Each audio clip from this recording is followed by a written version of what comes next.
Hi, I'm Jeremy Crosby. And I'm Nick Boucher. We're your hosts for the program that's all about your city, Talking Fitchburg. Every weekday, we pull together the news, events, and information you need to stay on top of what's happening in the city of Fitchburg.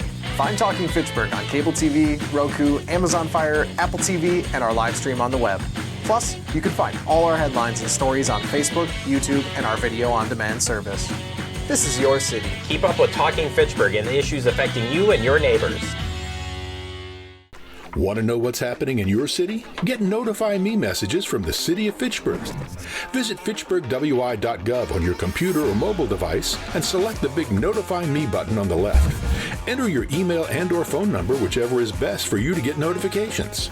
Scroll down the list and select all the topics you're interested in to receive email or text messages about. You'll be notified every time one of your topics is updated. Sign up for Notify Me, one more way to keep up with your Fitchburg government.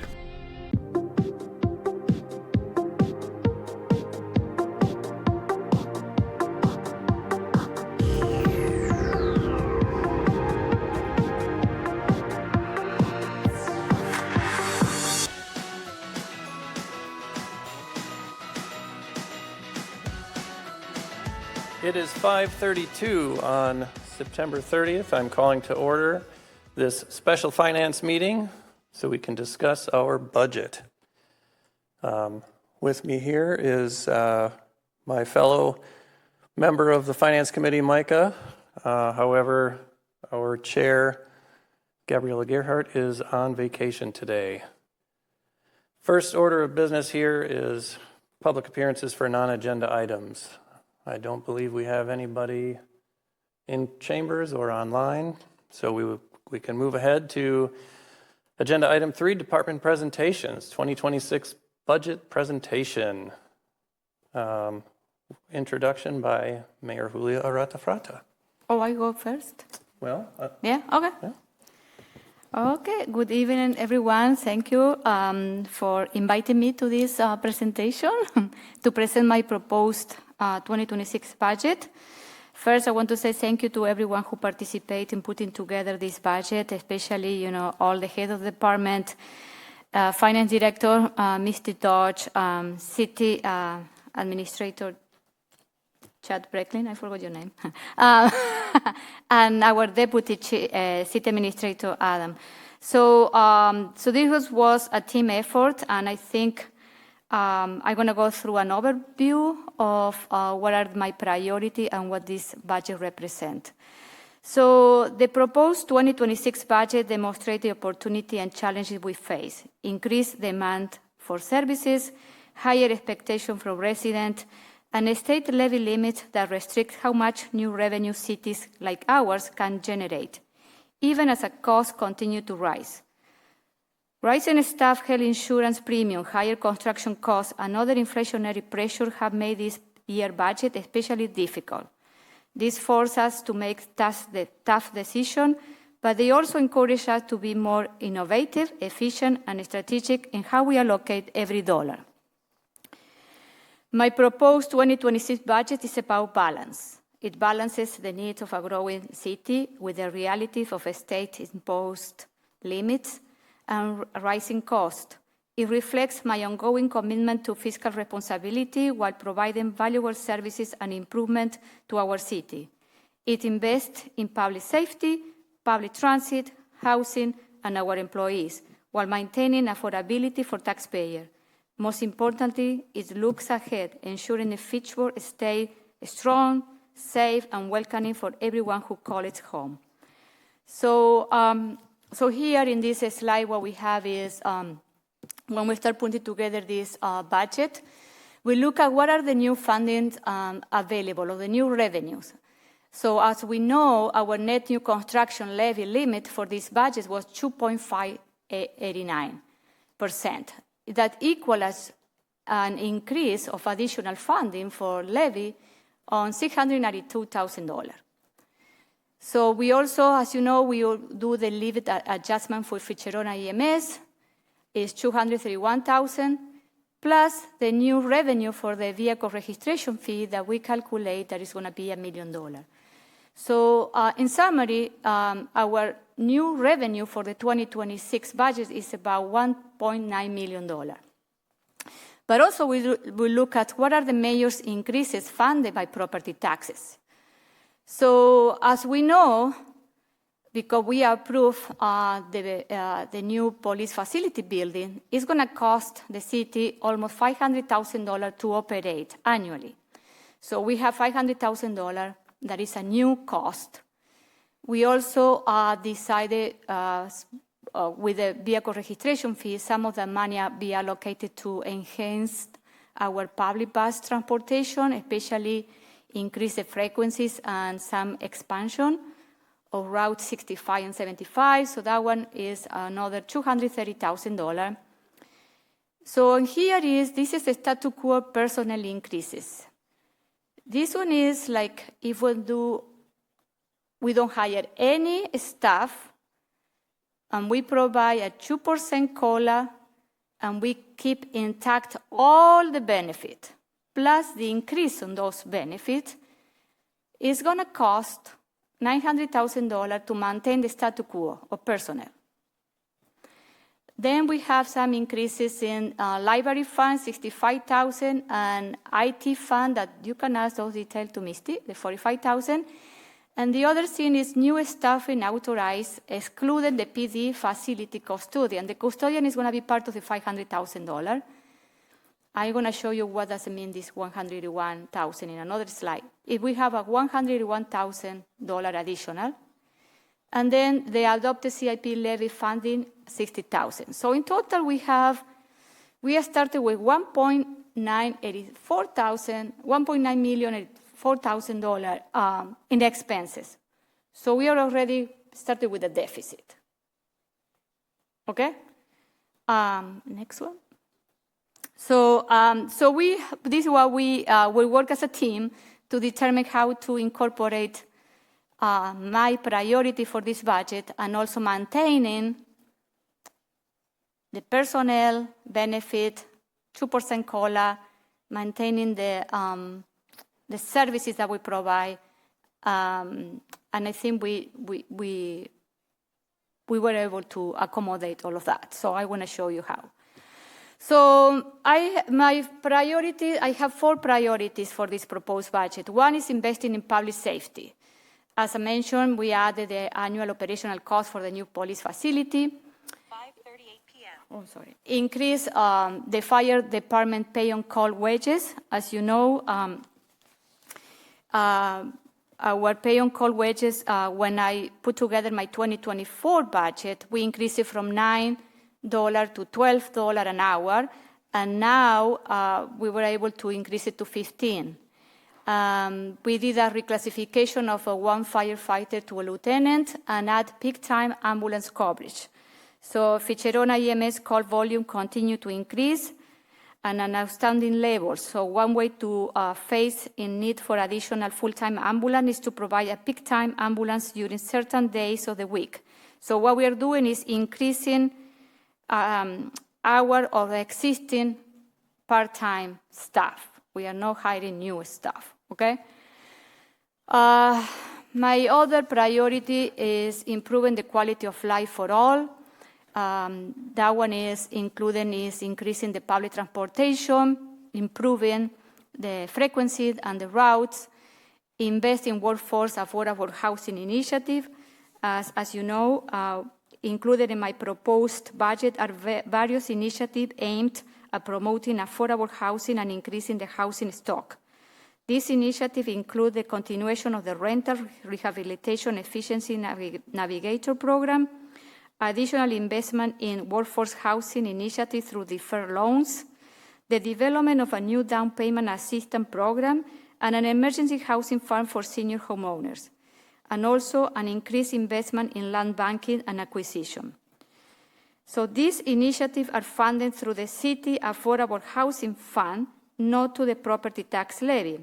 The Affordable Housing Fund was established through the extension of closing of multiple successful tax incremental districts, and those funds can only be used for affordable housing initiative.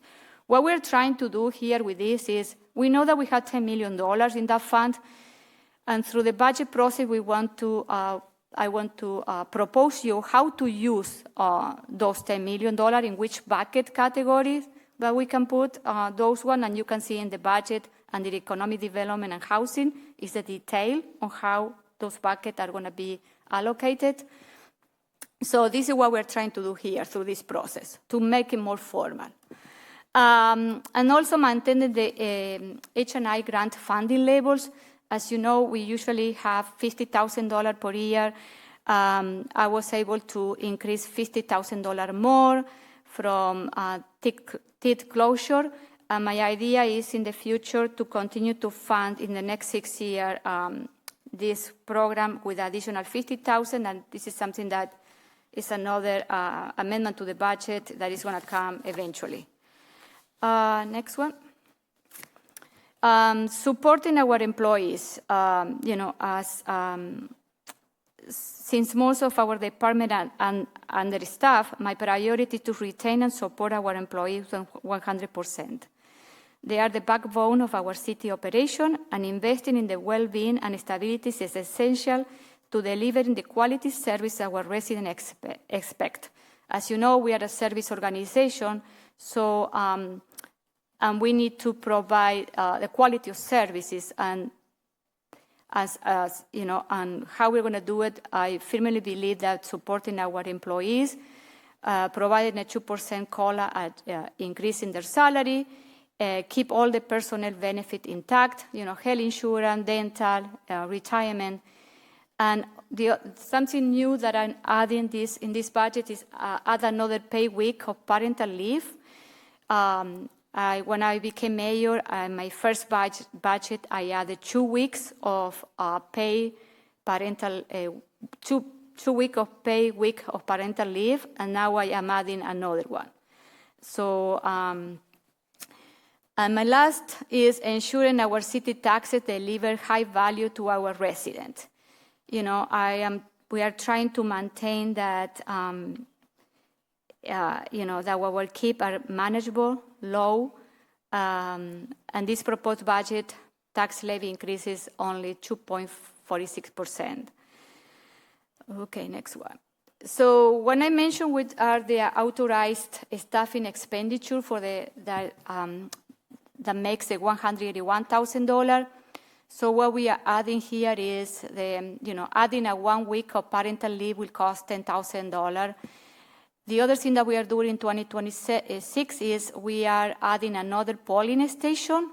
It's going to be located at the hub on Tracy Way.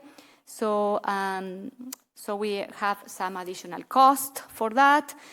Almost $55,000. It's going to cost to add the limited term of the OT election assistance. Also, the increase on the pay on calls to 15 with minimum skill is $44,000. The peak time for the ambulance staffing is $47,000. The other thing is what we are adding here is, as you know, during the reorganization of the police department, the part-time social worker in the senior center is moving to the police department as a full-time. So we have the funding for part-time social worker in the senior center, but in order to make it more attractive, what we are going to provide benefit to this position, and this is what this $12,000 is about. And also we are adding $11,000 to hire a part-time or limited time hours during the summertime for the parks department to mow the lawns in the fire stations. That's next one. So the authorized staffing that you will see in the budget is the custodian for the police service facility that is including the $500,000. And also I authorized a part-time utility and billing assistant that this is part of the utility budget and is going to be paid with rate fees, not with levy. And also I am authorizing a full-time water and sewer maintenance worker that is also going to be paid with rate fees, not with levy. So here is this table look at the changes in the general fund. We look at the 2025 adopted budget with the 26 proposed budget. And if we look at the total revenue on the green row, our proposed budget is, $3 million lower than the previous one, but it's pretty comparable. And we look at the cost and the second, where the money is allocated. We know that personnel cost is almost $23 million. Contractual service, $3.2 million. Operating expenditure, $2.7. And allocated to others, another $2.2. And our total expenditure is going to be $31 million. Next one. So what are all the changes that this budget, is bringing forward? Is, as we heard our residents when they say no to our referendum. So we needed to be creative with the existing resources. And this is what, the Common Council approved this month, the police department restructuring. We also do some restructuring in the Parks Department. We move it to the Public Works Department, and we change the position of director to park manager. We are creating the new Community Service Department that it will oversee the recreation, senior center, and the community programs like H&I. And most of those changes are going to come in 2026. Next one. What is not included in this? So due to the continued financial constraints imposed by levy limits, several staffing requests were not included. And if we look at the staffing study done in 2023, we know that between 2027 and 2030, we should be hiring 42 full-time employees. This one is a conversation that the Common Council will need to have in the next couple of years, because, to be honest, we don't know how we're going to hire those people. So it's something that I want to plant the seed for the Common Council, because we need to go and revise this. Next one. So here we look at how it's going to look this 2026 compared to previous year, and how much is going to be the new increase for 26 in taxes. So this show a lot of metrics, So we have our equalized value in 26 will increase to $6.7 billion. Our assessed value, $6 billion, an increase of almost 11% from the previous year. We know that our average single-family residential home has increased significantly in the last couple of years. We can look from 22, it was at 330, and now in 26 is our average home is almost $500,000, and 10% increase from the previous years. And our average multifamily apartment also increased significantly in 2026. You will see almost at 20%. So our tax levy for city purpose is for 26 is going to be $32 million. As I mentioned before, it means an increase of 2.46% in levy increase.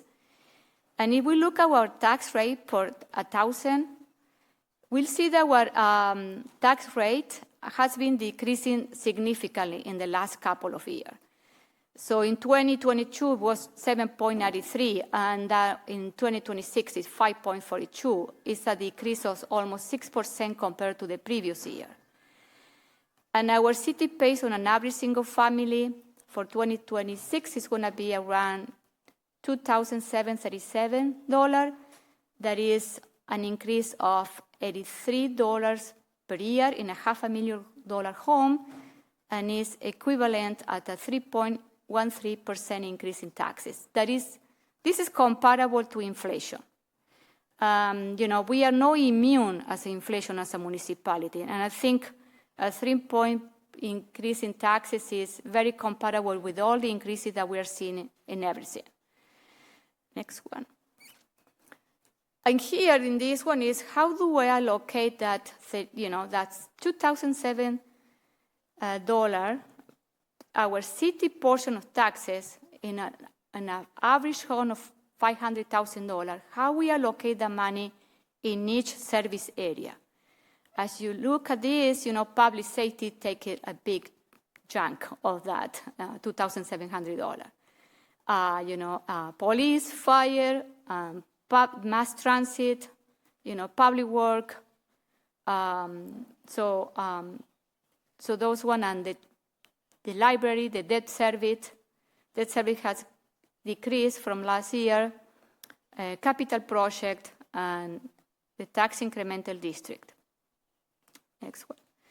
So what I did here is for people that they are watching this, they understand how to calculate your taxes. Is I did a simple calculation. If we take the average home assessed value in 2025 is $504,000. We also mentioned that this value has increased almost 10% from 2024. And also we look at our tax rate per thousand is $5.42. So we multiply that by the home value divided by 1,000, and we have that our annual taxes on an average home is $2,735. This is an increase of $83 compared to 2024. If this is the city portion on a $500,000 home, is that we divided the number by 12, so our monthly taxes that we pay to the city of Fitchburg for our excellent service is $227. And if we divided that by weekly, we are paying almost $53 a week to the city for all the services that provides to the resident.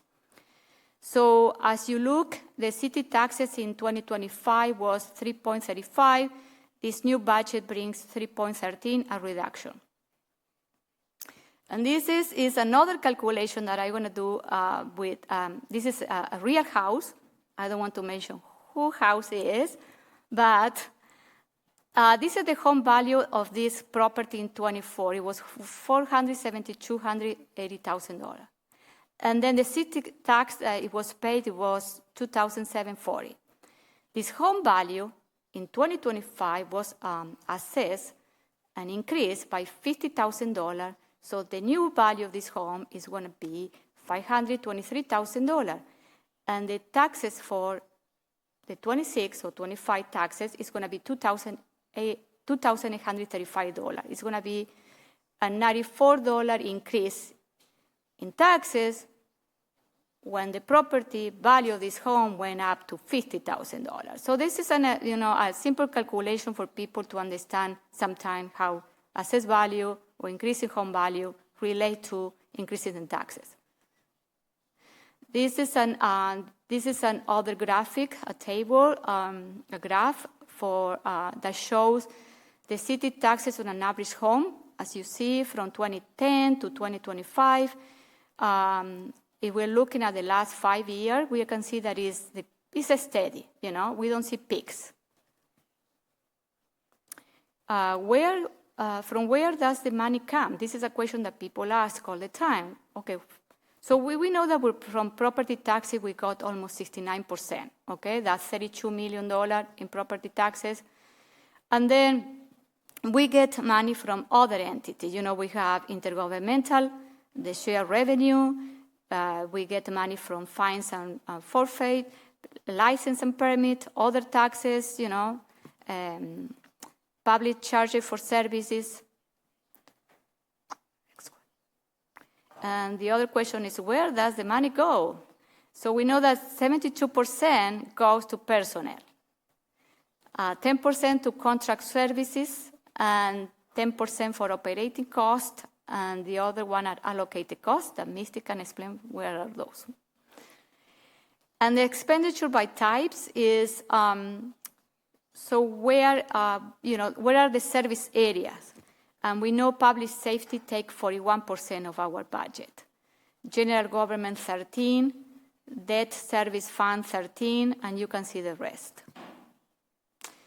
And this is something basic, but understanding your tax bill, because at the end of the year, people will receive a bill from us. As you know, and we explain every year, the city, the council, we have control of 1/3 of that bill. It's our budget. So, but our bill, we have 4 jurisdictions, taxing jurisdiction. The city, the county, the school district, and the Madison or the technical college. What the city, we don't have control. We don't have control on the budget from the school district, that is 48% of your tax bill, the county, that is 16% of the tax bill, and the technical college is 4%. So we have control of 32% of that bill. And also want to mention that when sometimes people don't understand how to use this fund and confuse that we can use that to fund operational costs, and there are restrictions in every source of revenue that the city received. As you know, we received money from the state aid transportation, that we can use only the money for road projects, sidewalks, and trails. We receive money from the federal and state grant, that those sources of revenue or those grant money, they are very restricted by project. We also receive park dedication fee, and those park dedication can be used only for park capital project, no park maintenance, and only sometimes in community parks and for new amenities. The Affordable Housing Fund, we know that 75% of the housing, it has to be used for 75% on housing project for workforce housing or affordable housing. We also have debt, but we issue debt only to fund capital project, no operational cost. We received a state aid from Wisconsin, like share revenue, and those some of the money has restriction too. Room tax that we collect from our hotel, those ones are restricted for tourists, and most of 70% of the room tax that we collect, we have to send it to the Fitchburg Chamber of Commerce. Utility, people pay quarterly the utility, but those revenue are going to the utility budget to fund projects like water, sewer, stormwater, etc. So what are the next steps? The next step is our first public hearing will be October 14, the council meeting. And I invite all the residents that are watching this meeting to take a look at our budget. And also you have questions, please reach out. You can come to this first public hearing meeting with comments on feedback. And also you can reach out to me, send me an email. I am willing to meet with you and explain my proposed budget. Amendments are due October 16. Is that number correct? Yeah? Okay. So all of you here will have the opportunity to submit amendment to my budget. But remember, if you're going to bring a new project initiative, you need to find the money. And you need to find it from this budget. It means that you need to remove something from this budget. Before you do that, please reach out to Misty or to the head of the department that the money is going to be removed. I am telling you because of experience in the past. We are going to have the discussion of the amendment on October 29 in our committee of the whole meeting. So be prepared to bring your amendment, discuss your amendment, and any other question that you have about the budget. And the second public hearing will be November 11, in our common council meeting. And that night, if everything is looking fine, the council will vote on the budget. And that's it. Thank you very much for listening to me. Any question? Yeah, Dave. Yes. 2 questions. One, a clarification. You can submit amendments just to cut something. There's no you. Yeah. And second, Yeah. Question for you and Misty. It seems that when we were talking about like the ambulance, there was something in there that wasn't,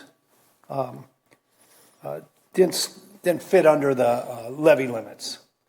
And so, you know, your percent that you show, does that include that? Because I think that kind of sneaks under the rug a little bit. Yeah, I think it's you're there. nodding your head, you know what I'm talking about. Yeah, I explained that in my first slide, but you can go on. I'm sorry. Yeah, I could take that one too. So I threw up the slide from the mayor's earlier presentation. So you're exactly right. As long as we meet certain parameters, any increase Fitchburg sees from Fitch-Rona EMS is an additional levy limit adjustment, which is great. It means we don't have to absorb whatever increase they have within the rest of the city departments. And so this amount here, the $231,484, that's Fitchburg's share of Fitch-Rona's budget increase. So that is included in the mayor's budget, and it is included in the numbers that she shared. The only caveat is that all 3 municipalities need to pass a resolution in order to actually take that levy limit adjustment. We've been doing that the past several years, and everybody's been good partners. So don't expect that to be a problem, but yes, that is included in here. Okay, thank you. Okay, any other question for me? Micah? Do you mind throwing up the slide that had the last 4 years of everything?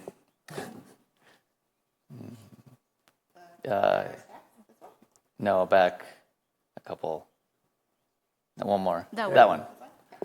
So this is just a statement to clarify. So from 2022 to 2026, the taxes on an average home went up $120 in total over 4 years.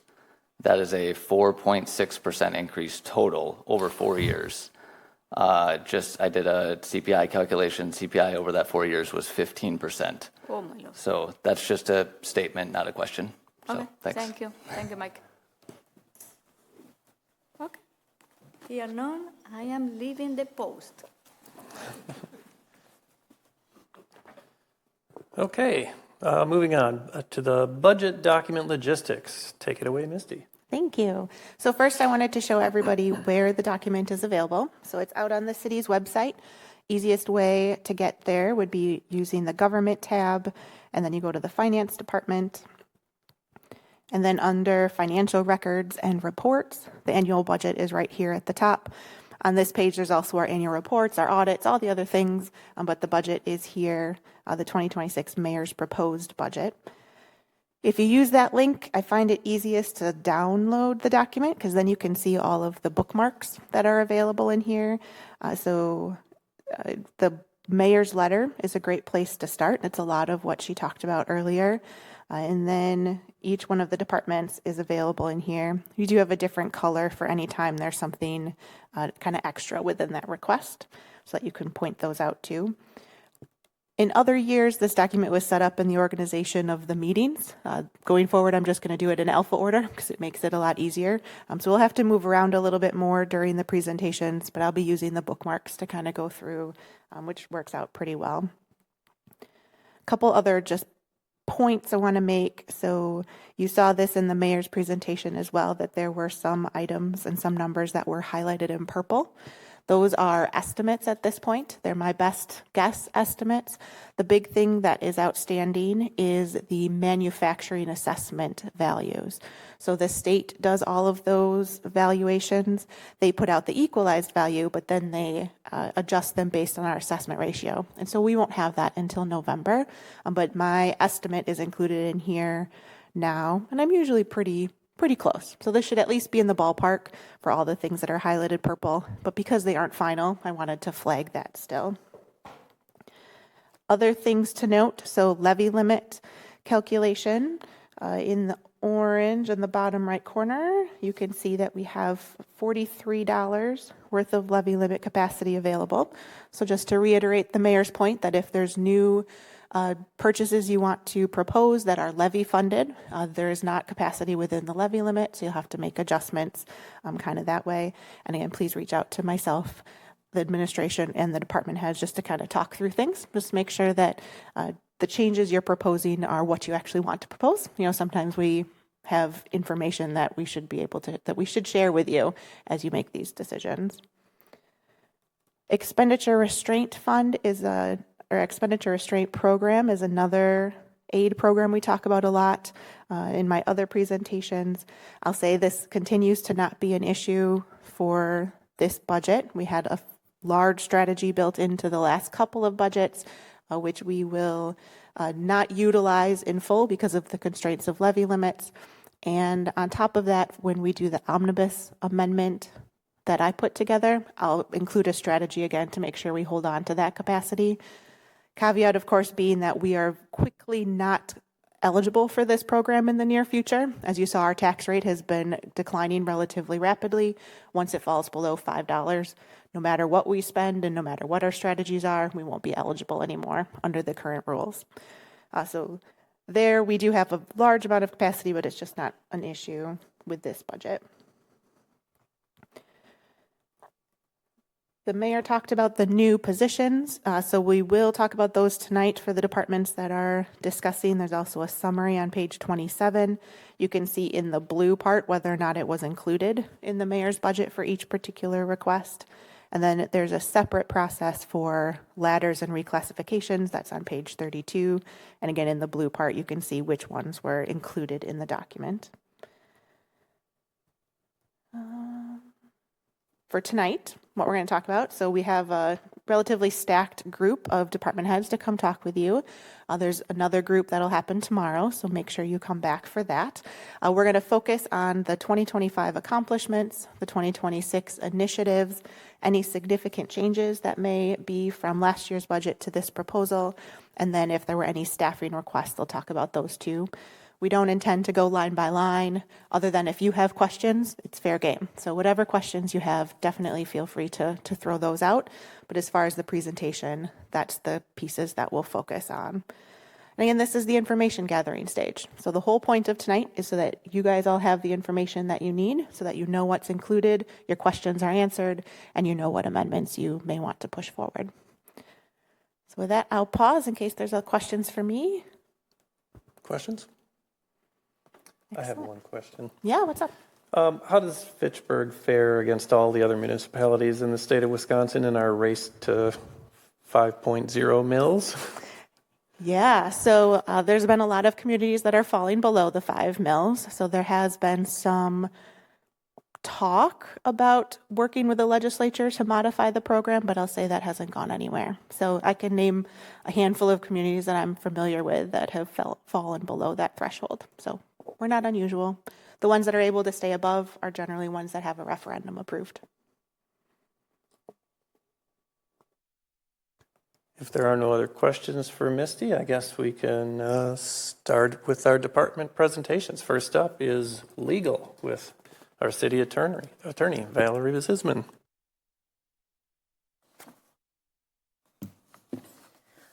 Good evening. Thank you very much for having me here tonight. I'm Valerie Zisman, City Attorney. I'm here to tell you a very brief presentation as requested by the Finance Director. So I'm here to tell you a couple of things. So first of all, as probably most of you know, I am the City Attorney. I'm the only City Attorney, so you're looking at the legal department right now sitting in front of you. So I like to think I'm my own boss and my own subordinate as well. So I don't have any staffing proposals in this budget. I won't bore you with the details. I do think the city will at some point need to consider additional staffing, but we're not there today, so we won't go there. My 2025 accomplishments, I guess before I get into that, I just want to highlight for this body that my role within the city is largely responsive. In other words, I don't generally lead large initiatives. My role really is to support the staff and the officials in the city of Fitchburg with their legal needs. And so my big accomplishment, which I continue to kind of carry that torch, is to continue to keep our municipal court in-house, despite the fact that the municipal court caseload has grown significantly over the years, and also attempting to keep as much in-house as we can, because obviously the cost of outside legal is expensive. That said, as the last year has gone by, we're looking to utilize a little bit more outside legal assistance, just because that's one way to add capacity, especially with projects that we can find funding outside of the general levy fund. So I don't anticipate significant legal initiatives other than, again, continuing to try to maintain the level of legal services for the officials and the departments of the city.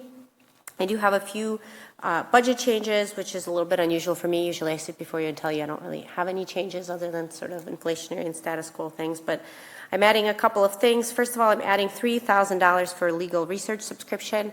I'd like to highlight that this is really pretty standard for city attorney budgets. It's really unusual that we haven't had one in our budget before, in part because the prior attorney who had worked as city attorney used to also work for a law firm, and so he had access to Westlaw or LexisNexis through his other employment, and he's continued to consult in the past years. However, he's retired, so I don't have access to kind of ask him to pull cases for me. So this is really pretty fundamental part of practicing law, is having access to legal research.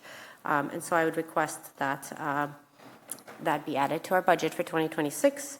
And then in consultation with the mayor and kind of at her request and in agreement with her request, I haven't also included membership and participation in training through the International Municipal Lawyers Association, which is a national and international local government association. Presently, most of the trainings that I attend are either through the League of Wisconsin Municipalities, which obviously is a Wisconsin organization, the Wisconsin State Bar, or some free trainings that I'm able to attend through the Department of Justice, like for instance, OWI prosecution. They're all very cost-effective and wonderful resources. However, obviously, especially with the variety of changes that local government is facing in present times, I think the idea is that having a more national involvement in a legal local government organization would be beneficial to the city. And so you see that for a line, $700 for the membership itself, as well as additional training and travel. Unfortunately, the training and travel is a little bit more expensive. As I mentioned, it's national rather than local, so the costs are a little bit higher. So that's all I have, and I'm happy to answer questions if you have any. Go ahead, Dave. Thank you for highlighting your accomplishments. I appreciate the municipal court having it here. Question for you: how much of your time is spent?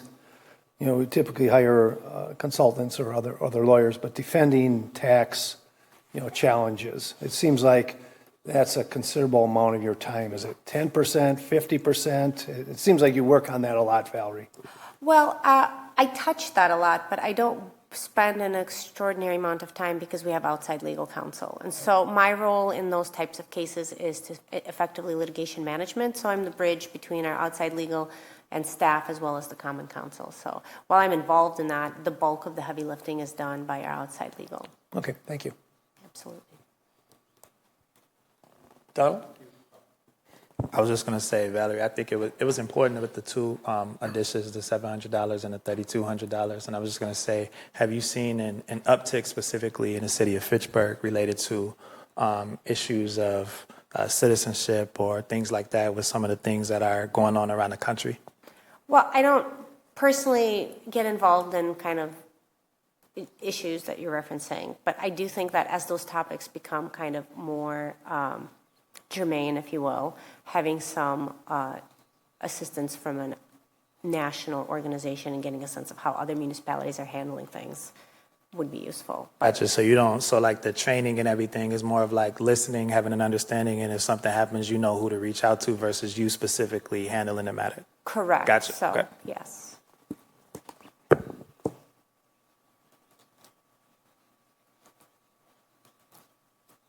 Anything else? Yeah, go ahead, Logan. Yeah, I thought we'd get out of here really quickly, Valerie. I have one quick question for you here. And I'm just unfamiliar with how the municipal court kind of process works.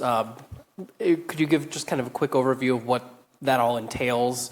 And if we didn't have this, what would we do as far as would these cases have to go outsourced to the county and we have to pay them, or how would that work? Sure, absolutely. So we do have a municipal court. Now, I don't run the court. That's by virtue of having a municipal judge. And so because we have a municipal court, our officers are able to issue municipal forfeitures, and those matters can be heard actually right here in this room with the judge sitting right where Alder Jets are sitting presently. And so this room doubles as a courtroom. couple times a month, couple, 3, 4. But what I do for the municipal court, or for the city of Fitchburg rather, is I'm the municipal prosecutor. And so I like to think of myself as wearing many hats, and one of the hats that I wear is that of a municipal prosecutor. So presently, other than conflicted cases, which are few and far between, I handle all of the municipal prosecution in the city. That means when somebody gets a ticket, of course, if they just pay it, then they don't come to court at all. If you've ever gotten a speeding ticket, you don't have to raise your hand, but you probably know you can just pay the fine and you don't ever have to show up in court. But if you want to contest your ticket, either because you feel like it was issued unfairly, or if you just want to negotiate with the judge or the prosecutor for a lower either points, fine, whatever, then a lot of times what people do is they'll enter a not guilty plea and then they come to see me. That's what I handle. So on behalf of the city of Fitchburg, I prosecute citations, and that involves certainly many times offering a plea agreement of some sort, and also in the event that an agreement cannot be reached, then prosecuting the case in a municipal trial. Furthermore, those trials, though, the results of those trials can also then be appealed to circuit court, where a circuit court judge can look at that, and so I handle those appeals as well. Some of the cases are removed to circuit court right away by either the person who received the citation or by their attorney, so sometimes they don't end up in municipal court, they go straight to circuit court. But I think I'm probably getting into the weeds here. Does that answer your question? Oh, I'm sorry, one more thing. And so the alternative, as you had said, is what is the alternative, is that because we have a municipal court, certainly we need to prosecute those tickets, and that's part of kind of my statutory duty to do that. So, I mean, the other alternative would be to hire, some municipalities have an outside firm that handles all of their prosecution. Obviously, that's costly. That second part answered my question. Thanks. You bet. Anything else? Okay. Then I guess we can let you go home for the evening. Mr. Mike. Up next is economic development, the CETA budget, and the affordable housing budget. We have Mr. Mike Zimmerman here, our Director of Economic Development. Thank you, Chair Jetzer. Good evening. I appreciate the opportunity to be here. Just to give an overview of some of the highlights of 2025, we're trying to keep the budget, or the development pipeline, moving forward to help the budget. So we've got the Spring Hill Suites, our next hotel project that's coming along Nesbitt Road. We've got Jamestown Quarry starting to come forward, in the quarry across from Super Target.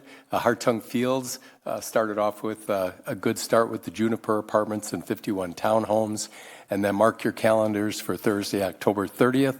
We'll have the groundbreaking at 10 a.m. for the UW Health Meritor Life Point Rehabilitation Hospital in Uptown. We're excited to see that project move forward. We'll be launching the City in Motion Strategic Plan Update in October, and that'll go through the first half of 2026. We participated in the Greenfield and South Stoner neighborhood planning process to try and open up new areas and land for additional development in Fitchburg. We're going to be coordinating a TID 18 amendment. We're just waiting on JT Klein to move forward with their TIF request for the senior housing development on Nesbitt Road. And then we processed already the Bowman Plaza Uptown Hills TIF request. And forthcoming in October 28th at your meeting will be an Lido Apartments TIF request for another project coming in Uptown. In 2026, we'll start implementation of that City in Motion strategic plan. We're going to participate in the much-needed zoning code and comprehensive plan updates to modernize those documents. And then we'll continue to market and promote development opportunities not only in the tax increment districts that we have throughout the city, but also along all three of our north-south corridors as we continue to build out places and spaces here in Fitchburg. As far as the significant budget changes, we are proposing to increase the hotel room tax rate from 7% to 8%. Our Chamber of Commerce Executive Director, we've met with the hotel properties just to give them a heads up that we were planning to include that in the 2026 budget. We're projecting a hotel room tax increase of about $30,000. We'll have the new property coming online, but we also have one of our existing properties that'll probably have some of their rooms offline during the winter season as they refresh the interior rooms. We proposed increasing the vendor food cart fee, and then Misty worked with us to separate out some of the budget account numbers for the room tax dollars. So that's kind of the CETA, economic development, and room tax budget. And then the next section is the housing or affordable housing and housing developments. And we launched the Efficiency Navigator program. That's off to a good start, reinvesting some of that older multifamily housing stock that we have.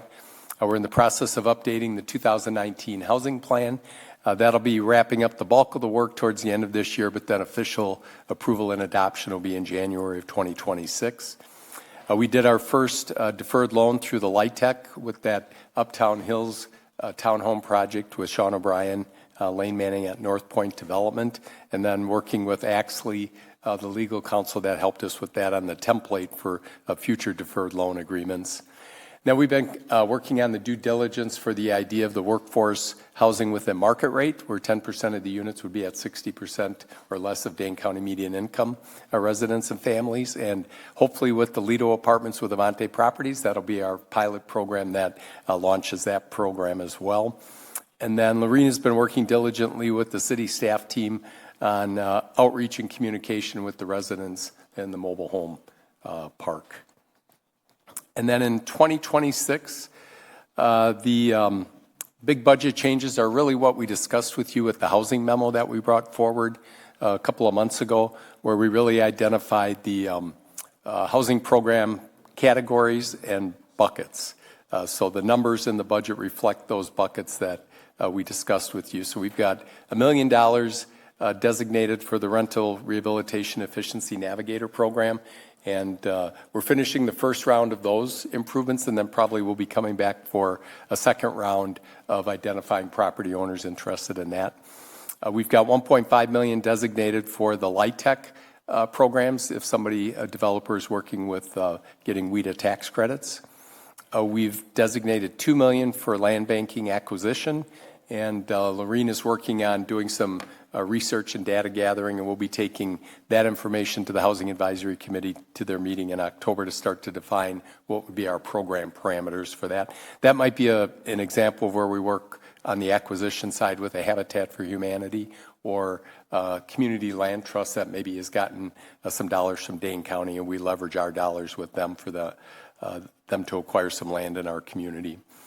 Then we're looking at a $2.5 million for a future down payment assistance program. We're going to be having a housing funders forum on November 13th. That's going to help us define and gather more information on how we put together the parameters for that program. And then lastly, $500,000 for a to be determined emergency housing fund for senior homeowners. So once we get some of the other programs launched, then we'll focus on putting that one together. So lots of housing activities to keep us busy, but a big priority at the local level. I'd be happy to take any questions. Questions? Micah? Sure. Are you expecting, for the affordable housing funds, I mean, are you expecting to complete all of these in 2026? I mean, they're all in the budget for 2026. Are you expecting they'll probably maybe get launched in 2026. I think we already got the Efficiency Navigator. The LIHTC will be contingent upon when we have a developer that comes forward with a WIDA tax credit project. The land banking and acquisition, we'd like to get that one, the program parameters established, because both Habitat and Community Land Trust got earmarks from Dane County, and they have dollars that they want to deploy, and they are interested in finding sites and locations here in Fitchburg. The down payment assistance, that was really kind of thought about with the Gorman homeownership proposal in mind. We just met with them about a week ago, and they're still trying to identify potential sites that they would evaluate that we would bring forward a formal proposal. So it'll kind of be contingent upon that. And then we really haven't started on anything for the emergency housing fund as we try and finalize some of the other program parameters. And then just a quick question, the food cart fee, is that an annual? Yes. Okay. Mm-hmm. We're getting some good interest. They're doing a brisk business up there off of Oshala Drive in the evening when you drive by there. So we thought maybe we should have a little higher fee and revenue on that program. Dave. Mike, do you have any detail, on the $500,000, for senior housing? Is it seniors, that can't afford their rent? or a senior, they can't take care of their house anymore, we'd be better off getting them maybe out of the house. And, what details do you have in it? Because that can be kind of nebulous. I like the thought, but I wonder what. I think a lot of it really needs to be determined yet, but some initial thoughts are there some of those significant expenses like, the furnace goes out or the roof needs to be replaced that could put them at risk? I think we've talked internally, if somebody's already, let's say, at risk of foreclosure, us just helping them with the Fitchburg side of their taxes, they're probably still going to end up in foreclosure because of the amount of the other taxing, jurisdictions there. So I think as staff, we've been thinking about those kind of emergency expenditure needs that could maybe tip somebody at risk of they can't afford that expenditure and it starts a downward spiral for them. But we still really need to, look at some ideas and options and maybe some other communities that have programs already in place on what our parameters would be. And then who would be eligible to as far as what income levels. Thank you. And we would, of course, be bringing that forward to you, once we had done some information and due diligence. And Mike, has this been coordinated, like that number? Is that from solely your department, or have you been in consultation with Jill and those folks? I know it's not earmarked directly for the senior center, but given the population she works with, has there been some discussions with them about that number and then the dissemination and who can kind of use who can use these funds and access them for what? Not yet. I think that still remains to be determined. Okay. This is just kind of an amount that's designated. Of the 10 million, we still have 2.5 million that is not designated yet. And we left that open-ended at this point in time specifically to finish our housing plan update that maybe will guide us in a direction. So maybe the housing plan indicates we should put more money in that bucket, based on what they've heard from, our senior population and kind of the housing stock. So that's why we kind of left it open-ended at this point in time. But we just haven't gotten to that one, yet. That was an idea that the mayor came to us with, and so we put kind of a line item in there. So when we start to put some parameters together, we've at least got some dollars kind of identified to work with. But if let's say we launch it and there's a lot of demand and a lot of need, then maybe we would look to, designate some additional dollars, towards that. Thank you.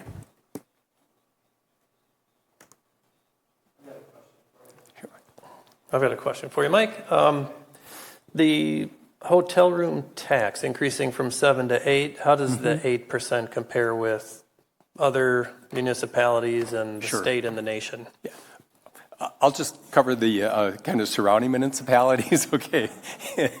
Most of them are at 8%, most of our peer communities. The one that isn't is our neighbor to the south, Verona. Although I know our chamber directors had some conversations with them, and I think conversations may be starting, there of, would they look to increase theirs. But taking up to 8% kind of puts us on the level with other peer communities here. Madison is still higher. I think are they at 10% there? So this will help us, again, bring some additional resources, not only with increasing the rate, but then adding another 100 rooms, as well with the Spring Hill Suites. There to allow us to do more promotion and marketing. And to Julia's point, our Fitchburg Chamber Visitor Business Bureau is our designated official tourism entity for Fitchburg. So by state statute, that's why 70% of the dollars flow to that organization as our Visitor Business Bureau for us. 8's not going to scare anybody away. No. The hotel operators, of course, and owners, nobody likes an increase, there, but I think they appreciated us giving them the courtesy, heads up, and I think they realize, too, that we're still on a level playing field with most of our peer communities here.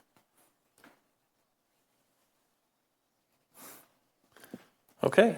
If there's nothing further for Mike, we can release you. Thanks, everybody. Next up is library. And we have Wendy Lawson here.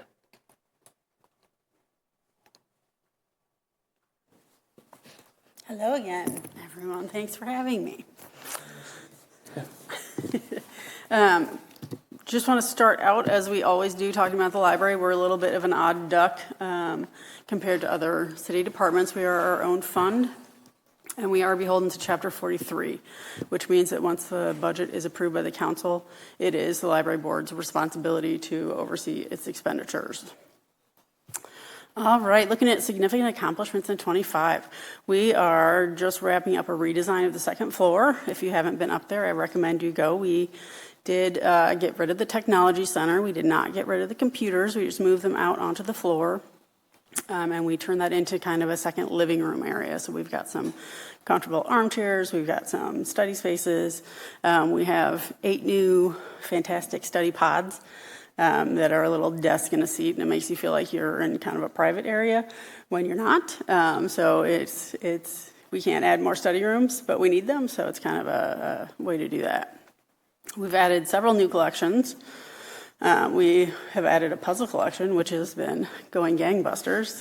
People are loving that. It was done with all donated materials, so it was just a little bit of staff time to process them. In the youth area, we added Playways, which is a digital audio device, so it's a way to let your kids listen to an audiobook without the whole family in the car maybe having to listen to the audiobook. So those have been really popular. And then Tony boxes, which are for the younger set. It's a little box, put a character on top, it reads you stories, you smack it on the side, and it starts a new story. And those have been really popular. We are also in the process of creating a new strategic plan. So we recently did a survey. We've done some environmental scanning. We are now working on documents that will come out of that will give us a focus for the next couple of years. Looking forward to next year, we are going to shift focus to the children's library. We are about to issue an RFP to get a designer to come in and do some sort of interactive fun area, maybe at the entrance of the children's library, maybe in the play area space, maybe in the computer space. We're kind of open to suggestions to kind of make it more of a destination. So if it's a really fun place that your kids want to come play and have their picture taken with whatever it is, trying to just kind of increase traffic, increase circulation. We will be implementing the strategic plan, so as we put that together, I think there will be a lot of projects that come out of that. I don't think it's going to be anything budget-wise. We can't do anything sort of earth-shattering, but I think that there's a lot of things that we can do to improve services, kind of listen to what the public is wanting from us. Part of that, I think, will be reviewing position descriptions and our application process. Significant budget changes. So we reduced funding. We had our funding reduced from Dane County. So fairly significantly. We talked about that a lot at the council meeting last week. So that was not great. We have increased the utility budget, so we have had a shortage the last 2 years in the utility budget, so we are increasing that as much as we are able to. This one kind of pains me. We're taking the funds available for any kind of building problem repair from 19,000 down to 5. I've been working really hard over the last 15 years to increase that. This is if the front door breaks and won't close or won't open, or the garage door won't open or close. If we have problems with the HVAC system, right now our solar is not functioning, those types of repairs, $5,000 makes me very nervous, but it is what we had to do to balance the budget. We also took building maintenance supplies from $7,000 to $2,000. We are going to be able to carry over some funds from this year, so we'll have a little bit more in each of those accounts, but it's not the best place to be in. We are also going to withdraw interest from our endowment at the Madison Community Foundation. We haven't done that since probably the first couple of years that we were open, that we really had some challenging budgets. I thought it was a better idea to just let that money grow at the foundation, but we're going to go ahead and withdraw that for next year. And I think that's everything. What questions do you have? I guess just thank you for your presentation. And do you have an idea of like the $4,000 you withdrew, like what you all will kind of do with that preliminary right now? So that will go into the operating budget. Oh, just operating. Gotcha. Yeah. Okay. So that just increases our revenue a little bit. Cool. Yeah.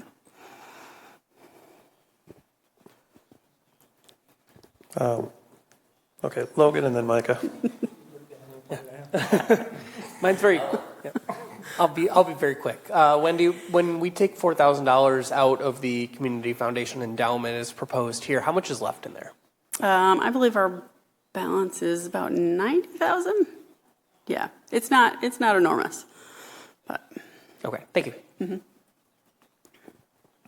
I know. So when you look at the statistics, it looks like people attending programs are all increasing, and like your computer sessions and your Wi-Fi sessions are increasing. Like everything's going up except circulation of items. Can you just speak to that? This is not Fitchburg specific. This is not Dane County specific. This is across America. People just really looking for a third space, I think, to work, to meet people, and checking out has not sort of been the focus. I think we also have not really recovered from the pandemic, so our numbers went down. We did curbside for a good long time, and people, I think, just got used to checking out fewer things. We're seeing families that used to come to story time and walking out with like 30 or 40 books saying like, let's take 4. So I don't know if it's the responsibility of bringing them back or just not, like just having less. I don't know, but it is not specifically us. It is hard, I think, for libraries because that is really the one matrix that we have that we can compare each other. So in the Dane County reimbursement formula, I would love to switch that over to door count, but nobody has consistent door counters. So it's not, circulation is the one thing. We all use the same system. It counts the same way. We know it's equal across everyone. I think that's going to have to change. We did hire a consultant. Dane County Libraries altogether hired a consultant 2 years ago to try to find a better matrix, and they couldn't come up with one either. So that's a worrisome number, and it's just sort of the way things are. I will say, this is terrible, but one of the good things about a bad economy is that people come to the library more. So maybe we'll see an uptick.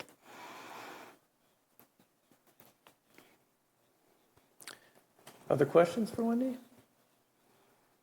All right. All right, thank you. We can move on. Thank you very much. Next up is information technology. Mr. Nick Joseph is on Zoom, I believe. There he is on the back screen. Okay. Good evening, everyone. Hopefully you can hear me okay. Yes. Yes. Yes. Okay. Excellent. Then we'll jump right in. As we know, the IT department is a department that basically services everyone else in the city, every other department.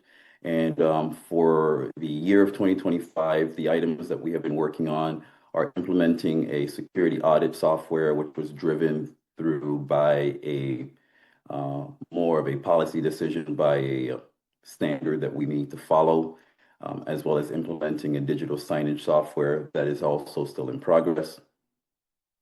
Upgrading our data center switches, which we did in beginning of September here, so that has been completed, and reducing the number of individual printers throughout the city, which was a takeaway from our print assessment that we started a few years back. In 2026, most notable item that we'll be doing is onboarding a new MPSIS member, and then moving down to significant budget changes. We are looking at the addition of desk phones, cell phones, and computers for approved or authorized new positions. We have a reduction in consulting budget dollars from $42,000 to $30,000, and this will help us offset an increase in virtualization licensing costs. To that note, increased virtualization costs from $20,000 to $70,000. This is due to a vendor acquisition and reevaluation in costs. Being told in dealing with our vendors that this should be settling out now, so hopefully we shouldn't see more significant increases. Looking at a reduction in website costs from $30,000 down to approximately $18,000. The removal of text messaging service costs of $6,000. The increased to hub internet costs from $6,000 to $11,000 to reflect the full year, and the addition of a iPad for forestry is $12,000 upfront and a recurring cost annual of $120. That should be the conclusion for our significant budget changes for 25 and 26, and we'll open it up for questions. Questions for Nick? So the 20,000 versus 70,000, that's the VMware thing? Is that? That is correct.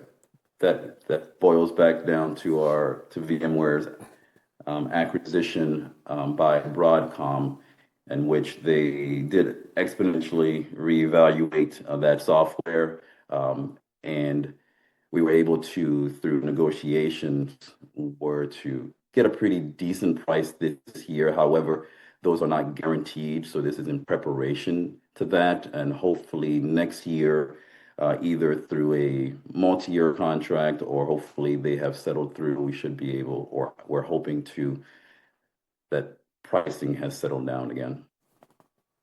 So long term, you think we're going to stick with VMware? Or is there an alternative?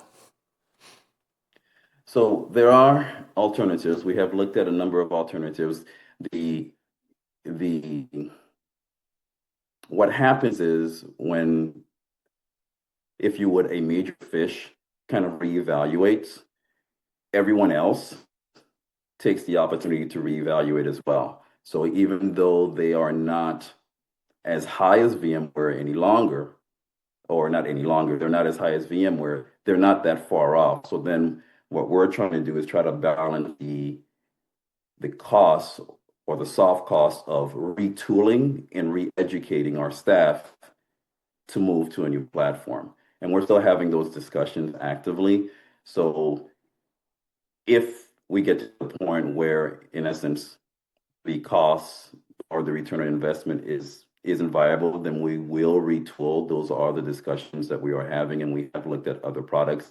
But at this point in time, we haven't found anything that's low enough to say that we would move and retool and still be able to save costs as a whole. Okay.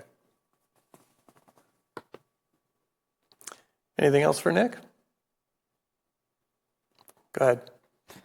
All right, I'm kind of just curious from a usage standpoint, how we kind of decide and how many landlines we use versus cell phones. If we're moving more toward a VoIP system, I'm kind of curious what the breakdown is and whether we can find savings by minimizing our use of any landlines, or either whether it's from the service charge side or even just from the physical phone technology side, by moving to more kind of like, it looks like we already have quite a bit of a VoIP, but I'm still seeing some like analog phone charges and whatnot. Understood. So our present phone system for the city is a voice system, a VoIP system, and those are in use. We do still have some what were called POTS, plain old telephone lines or copper lines, of which we are in the process of moving off of. They're actually being discontinued. They were with AT&T now, and they're being told that the FCC no longer requires them or forcing everyone off of that. So that being said, we are moving off of those the landlines, as they're typically called. And so there are only a handful of them that we have. Honestly, we maybe have, I would estimate, 15 no more, approximately, and they were primarily used for fire alarms, elevators, those type of systems that are more infrastructure based and monitoring based perspective, and we are in the process of moving off of those.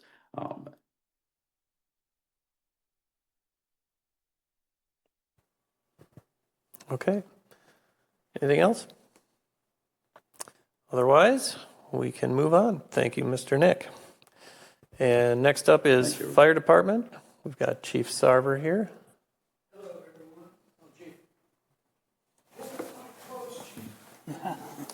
Yeah, I'm a soft talker, I guess. Are we good? Does that work? All right. Well, thanks for being here tonight. Some of the stuff I'll talk about initially with the accomplishments I wasn't present for. So I'll do my best to answer some of those questions if you have questions on that. So looking at 2025 for our significant accomplishments, we added 2 battalion chief positions, and we deployed those folks, and they're doing a great job. And it was a much needed position for the fire department. We approved the replacement of an engine for future purchase, and we reclassified 2 crew positions to lieutenants. We completed a hiring process for myself. Thank you very much. Appreciate the job. And we completed the purchase of new extrication and stabilization struts that are used for motor vehicle accidents and collapse rescue. Things we are looking for 2026 is to replace 2 air compressors that we use for our breathing air, our SCBA packs. Reclassify one career firefighter position to lieutenant.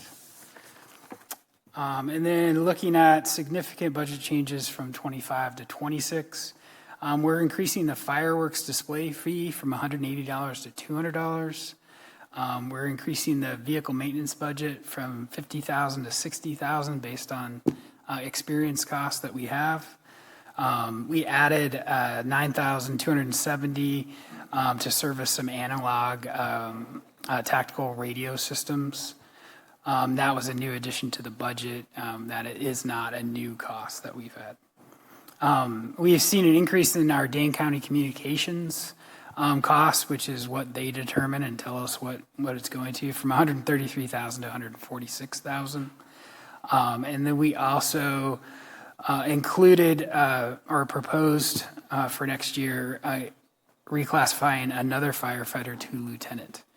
That would complete us having a lieutenant in each station on each shift each day. So that would be a great accomplishment for us. And also we're proposing that we increase the paid on premise or paid on call, whatever we are calling these folks, both apply their base wage to $15 an hour. But that also changed the requirements, as you see noted in here too, is that they will have to achieve the 2 requirements that we have within 6 months in order to be still qualified at that rate. So, and that adjusted as we went up in the scale. It does adjust to not the full raise that an entry-level person would receive. So, and that completes our changes from 25 to 26. Any questions? Micah. I'm glad we can increase the pay up to $15 an hour. How does that compare to other places in the area and how they pay their on-call staff? On the entry side, it will be better than most in the area. But on the top end, not. I mean, it's in line and competitive. But there are some agencies, like looking at the officer or the chief position, that will pay higher than us. But on the entry side, we'll be very competitive at that rate.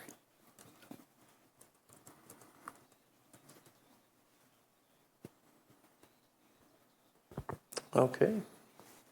I guess there are no. Oh, Logan, go ahead.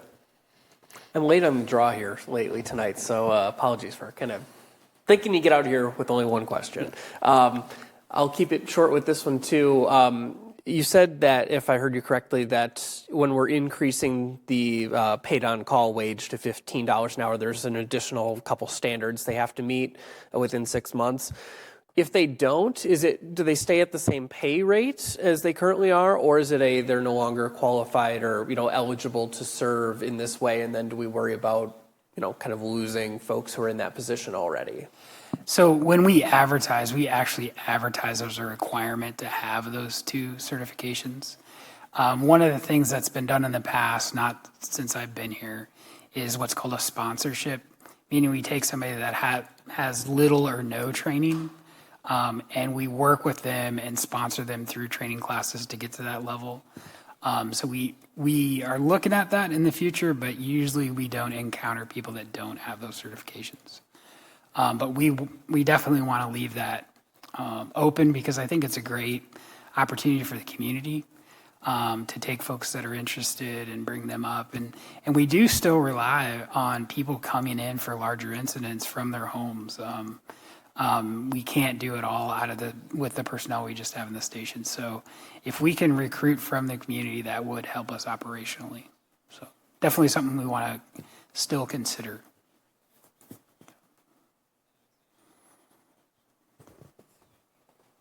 Okay, I guess we can let you go. Thank you. Next up is assessing. Oh, we have Mr. Chris Leitz online. All right. Hello, everybody. Thanks for the time. So to kind of kick it off, our significant accomplishments, at least this last year, we're conducting the second consecutive market update revaluation. For those not in the know, there's a number of different levels of, a revaluation you could do. The highest of them involves a full revaluation where you attempt to get through every property in the city. That's close to 10,000 parcels. I don't know that we have the resources to attain that. Aside from that, there's an exterior revaluation where you try to look at the exterior of every property in the city.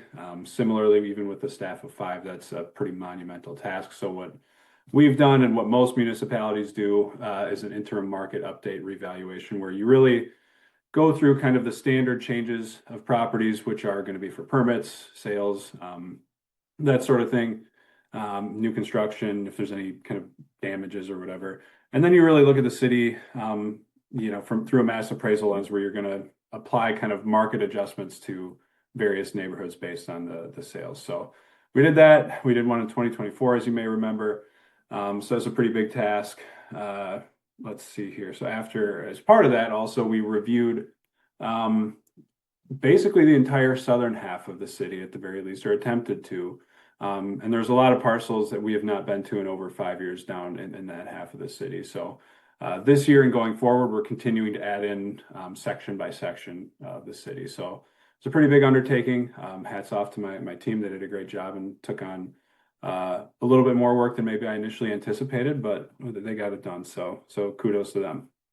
As part of that, since we had a lot more inspections, we had to kind of improve some of our workflows on both the residential and commercial side. We implemented the first electric vehicle into our department's fleet after a number of years of our department not just using their own personal vehicles. We kind of fell into an avalanche of them. One police vehicle that it was a little bit beat up. We made use of it, but another police vehicle, which is in better condition, but the EV has really been awesome. It's nice to have a vehicle that we know is going to be reliable and all that. So, and then lastly, we completed a court trial with the assistance of Valerie, our city attorney, and Amy Sidewell, our outside legal counsel, for a number of apartment buildings for tax years 2022 and 2023. So that was a pretty big deal. For 2026, we're going to kind of revert back to doing what's called a maintenance assessment role, which is, really just looking at physical changes for properties. We're not going to look broadly at the entire city and make a lot of changes. For context, during a revaluation, we'll send assessment notices to pretty much every parcel because pretty much every parcel's value changes. In maintenance years, it's really just changes for physical, changes or any kind of data reviews that we need to do, not connected to market appreciation or depreciation. We've got a number of cases. I believe I think I looked today, I think we have 5, I want to say, outstanding court trials, and there's movement on all of them, albeit in some cases a little bit slow going. The hope is to resolve those hopefully this year before we head into the likely 2027 revaluation. We hired 2 new staff early 2025, and we're continuing to cross-train the rest of the department into kind of new tasks and responsibilities, trying to bring people up to speed on a lot of what I do and what other folks in the department do. So we've got a pretty seamless, kind of line of succession, if you will. And then I kind of mentioned it previously, but we're continuing to review properties that we haven't been to in over 10 years. And then lastly, we're just continuing to work towards kind of state statute best practices as established by the state Department of Revenue for, kind of photos of properties, electronic sketches, land records, that kind of thing. And then lastly, our budget changes, our significant budget changes. We reduced postage from, as you can see, close to $9,500 down to a little bit south of $3,800. Mailing costs for that from $4,500 down to $1,000 due to anticipated maintenance assessment roll instead of revaluation. So like I mentioned earlier, during a revaluation year, we're sending 9,000 to 10,000 assessment notices, which costs more to mail stuff out. So that's a reduction that will be this year, for 2026. That would likely flip back then in 2027, assuming we do another revaluation then. And then lastly, we decreased the fee we paid to the Department of Revenue for their valuation of manufacturing properties from $28,000 to about $26,000. That's kind of we don't really know what the number is going to be, what they're going to charge us each year. It's a calculation of what I believe the total, I don't know if it's equated or full value of the manufacturing property multiplied by, forget some fee, but it changes year to year. So I looked back in our historic records. We've really never paid more than, I believe, $23,000 or $24,000, somewhere in there. But we've always kind of budgeted quite a bit more. And so it's nice to have that extra in the budget because we may run and do stuff with our software that we need to find money for. But yeah, so that's, I think, about all I've got. Unless, if you guys have any questions, I'm happy to answer them. Questions for Chris? Well, I guess we're going to let you off easy. Lovely. Thanks, everybody. Thank you. Next up is Human Resources. We have Sarah Olson online. Good evening, Finance. Significant accomplishments in HR this year includes the creation and implementation of the city's first ever mission, vision, and values employee recognition ceremony. This was an extremely special event where we celebrated 4 city employees that each embodied one of the city's core values. They had their friends and family by their side, and we look forward to opening up the nomination period again here shortly for an early 2026 celebration again. And then we also created and implemented our Take Your Child to Work Day. This was on the HR wish list for years, so really excited to make this happen. It's wonderful to be able to bring in our youth for them to see what their parents do during the day, as well as give them a taste of what types of careers are waiting for them in government. We rolled out the all-staff employee engagement survey, and we've been working at the department head level and the employee resource group level on action planning, so more to come on that. And then as we move into 2026, we're going to be doing a lot of work with finance as we work toward basically like a one-stop shop for employees for anything finance, payroll, and HR related. So we're going to be moving away from software that we've had for many, many years as it relates to our performance evaluation, new onboarding forms, and qualifying events. So when an employee has a baby or goes out and gets married, they'll be able to go out onto this new software and notify HR of their qualifying event. So we're trying to streamline things. So there will be a lot of hours of training and setting up this new software for our employees. And then as we look at budget changes from this year to next, we are looking at adding a 2% cost of living adjustment on the permanent non-union employee pay plan, as well as the hourly LTE pay plan and the paid on call / paid on premise pay schedule. We did add a 1% pay for performance base for the permanent non-union employees that are within the merit range of the pay plan. We've got our adjusted union employee pay plan rates based on the settled police contract. And as you know, we're moving toward arbitration with the fire union. So we do have a budgeted anticipated future union contract settlement amount for next year. We did see a decrease in the employer share of Wisconsin retirement for our protective public safety employees of 1.4%. And an increase for our general employees of 3.6%. These employer and employee contributions to the Wisconsin Retirement Plan are all dictated by the Employee Trust Funds who administers our pension. So these aren't percentages that we have the ability to to call or manage. And then we also saw an increase in the health insurance premium of on average 9%, as well as for dental insurance that went up by 6%. And so every year we continue to see a rise in our health insurance and dental premiums.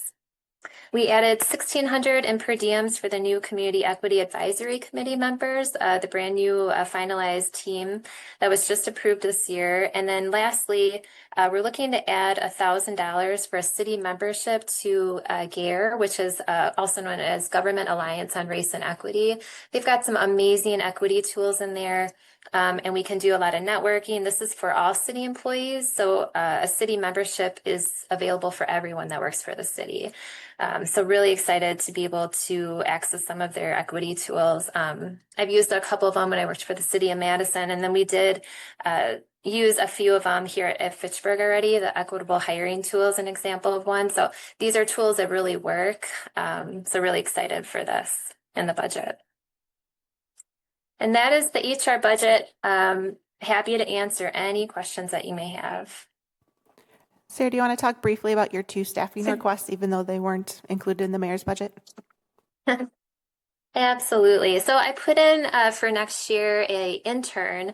As we look at the City Hall remodel, I think one of the goals is to get rid of all of these filing cabinets. We have a number of filing cabinets in City Hall where we could either digitize the records or we could send them to data keep, or some of them are probably just ready to be purged. So I think alone, just between 2 departments here at City Hall, we had about 20 filing cabinets.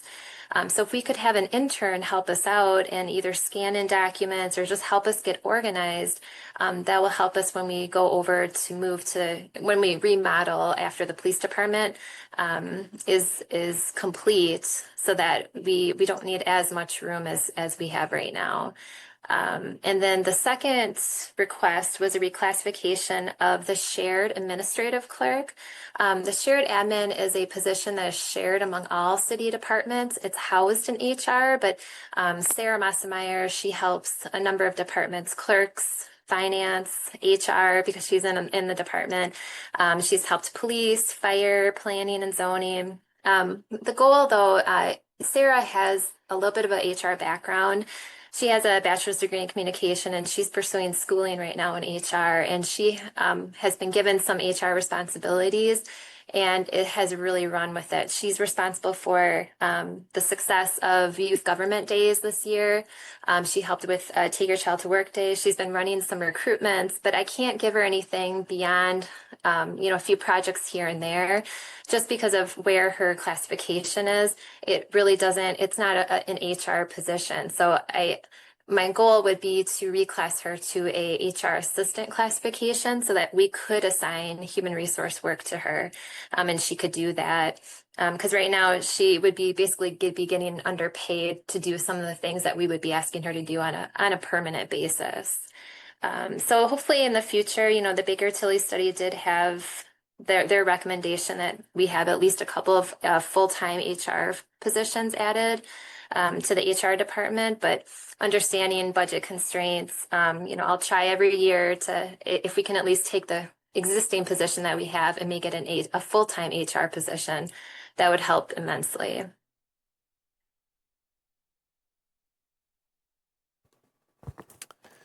Go ahead, Logan. Yeah, Sarah, what would be the cost of moving that one or reclassing that admin clerk position to an HR? Okay.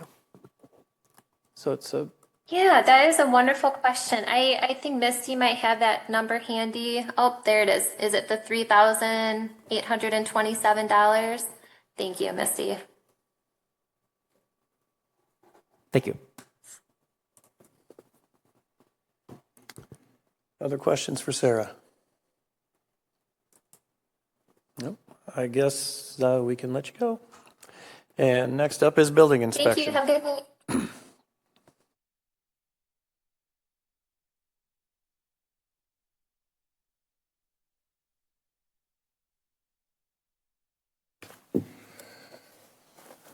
So, jump right in it.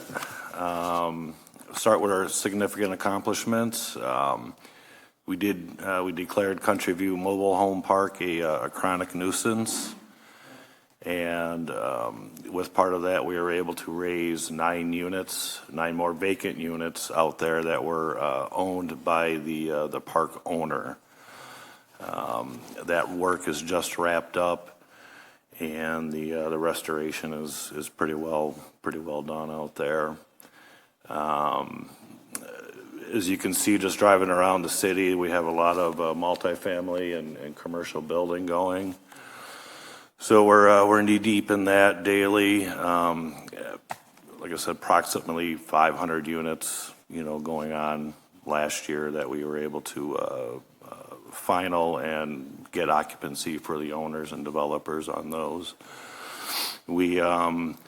We did some work in OpenGov, and we were able to create a code enforcement notice. So it's kind of a streamlined process for grass, for snow on sidewalks, some of the things that we just pull up our codes, through there, and we can generate a form, get it sent out. It's all, on record in OpenGov there. So that's been helpful. Some of our initiatives for the coming year is to work on some of our commercial certifications, and we'll be hopefully bringing in a new code enforcement inspector shortly. So I know, I'm looking at the candidates, I know there'll be some work trying to get them up to speed with certifications. And that's all done through the State Department of Safety and Professional Services. So that can be kind of a quagmire to work through, but we're pretty enthusiastic about that and hopeful on that.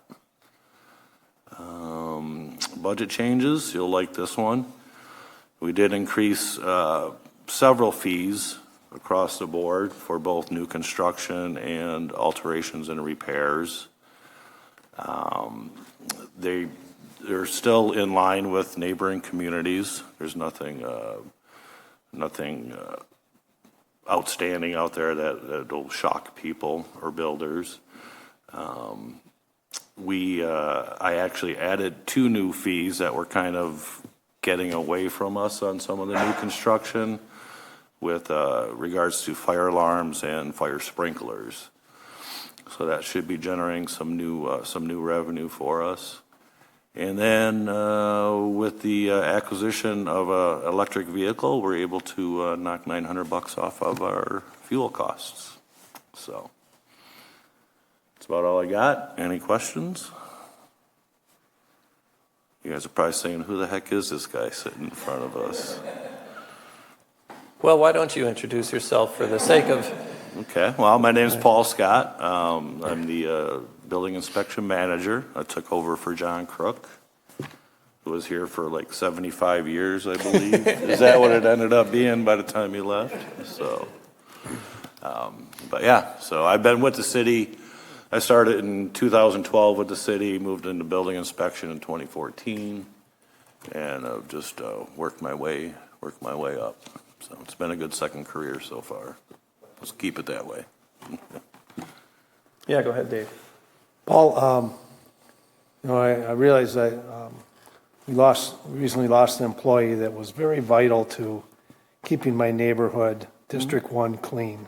Prior to him, you're well aware of the police, broken windows. It's the same way with garbage and things like that. And he was instrumental in staying, if I snap pictures of this and give you the address, will you, get something sent out to the property owners? Because, Yeah, we'll do our best, Dave, absolutely. Okay. With the new employee coming in, we're going to have them kind of focused on that while they're trying to get their construction certifications and whatnot. Keep in mind too that we are down one position total. So there is a vacant position out there. Well, code enforcement would be huge in that role. I'll do the work of identifying it for you. So I just need a letter sent, or if you want to give me the letters, I'll get everything filled out and send it to you so you can process it. I can't go backwards again. It's been too hard to get to the point where now our neighborhoods, District 1 is staying clean. Because keep us updated and posted if there's any concerns out there. We'll do our best to try to get things right. Thank you, Paul. So, yeah. Go ahead. All right. Well, thanks for making it through the first budget meeting on your new tenure. I really liked your accomplishment here about creating the code enforcement notices through OpenGov and kind of streamlining that process. I just kind of wanted to drill into that, and it may not be entirely a budget question, but it could, be a workload question, which has budget impacts, I suppose. What, if anything, are you doing now, or do you think is there capacity to do that would kind of be more proactive than reactive in that way? With so much growth and development, I hear that quite a bit in District 3 of there's so much construction, debris and things, so how can we be more proactive? And I'm happy to play my role in that too. I'm not just going to throw work at you. Right. That can be a daily struggle. A lot of it depends on weather. When we have rain, right? Some of these sites are really challenging to build on, and erosion control measures are good while they're good, but all it takes is one or two vehicles driving over them and they're gone.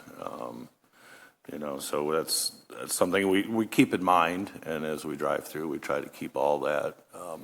That is more done on a one-on-one with the builder, with the specific person like that. So.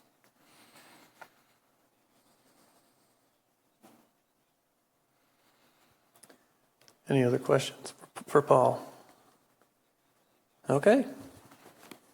Thank you. Have a good evening. All right, and our last topic for the evening, which means maybe we're half done. Exactly. Is finance.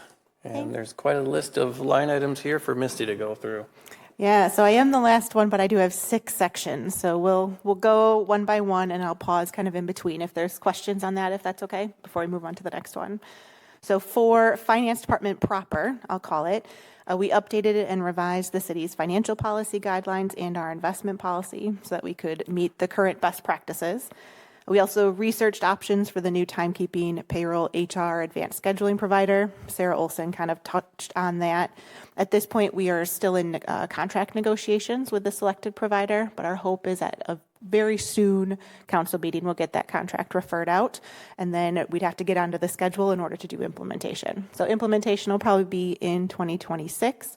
I'll say this has taken a lot longer than what we had hoped, but I'd much rather, with such a critical function, take our time, make sure we're picking a good provider, make sure we implement the software well, and just do it right from the start. So while a part of me is very impatient, I think we're still doing it the right way. We also participated in the union negotiations, mediation, and upcoming arbitration. We're working with administration to implement the new police impact fee, which has not come to council yet, but our hope is to have that in the next couple of meetings as well. That would then fund a part of the capital project of the new facility and reduce the amount we have to borrow. And then also we implemented the new vehicle registration fee that was approved earlier in the year and did the accounting for that. And then last for this year, we implemented GASB 101. GASB is all of the accounting rules that we have to follow. There was a new one that came out for compensated absences. And just for a little color, when I first started at the City of Oconomowoc 20 years ago now, they had just implemented GASB 34. So that kind of gives you an indication of how many new rules they've been doing recently as compared to the past many, many decades. So keeping up. For 2026, we continue the implementation of our new payroll, etc. software. Once we can get that piece kind of done, then we'll start looking at new budget software, which would include CIP, operating, and personnel. Because of the connection between payroll and personnel budgeting, I want to wait and do that piece until after we have our payroll part done so we can make sure that those two systems talk. So the hope is for 2026, but of course it's dependent on timing of the software. And then we continue to have on our list exploring robot process automation. So this is where you can basically teach a robot, which is included limited version is included in our Microsoft piece. There's an additional piece we could pay for a very cheap price that basically you teach the software or the robot how to do certain processes. So things like taking our P-card transactions from one system and putting them into the other system is a very manual, repetitive task that we think we could teach the robot how to do, but it takes time in order to learn how to teach the robot. So hopefully we'll have a chance to look at that in 2026. Significant budget changes. So finance proper includes many of the general fund revenues as well. So the first several are about those. So the shared revenue increase was about from 1.6 to a little over 1.6. The big benefit of the new shared revenue program is it's connected to the sales tax revenue. So as the economy grows and sales tax grows, our shared revenue should increase. So the 2.3%, I think it was that we got, is a nice percent, but you can see of our total multi-million-dollar budget, the $1.6 million of aid still only funds a relatively small portion of our budget. The 2% fire dues, we increased that from $200,000 to $250,000 based on our most recent payment. General transportation aid is another aid we receive. The budget for that went from just under 2.6 to just over 2.6. There was a change in the funding at the state level that would give more of this funding out overall, but it still only covers about 16% of the average of the city's eligible costs. So 16% is better than nothing, but it's still not fully funded. Same with the payment for municipal services aid. This is a payment that we receive from the state to offset our costs of providing services to state-owned buildings, because state-owned buildings don't pay property taxes.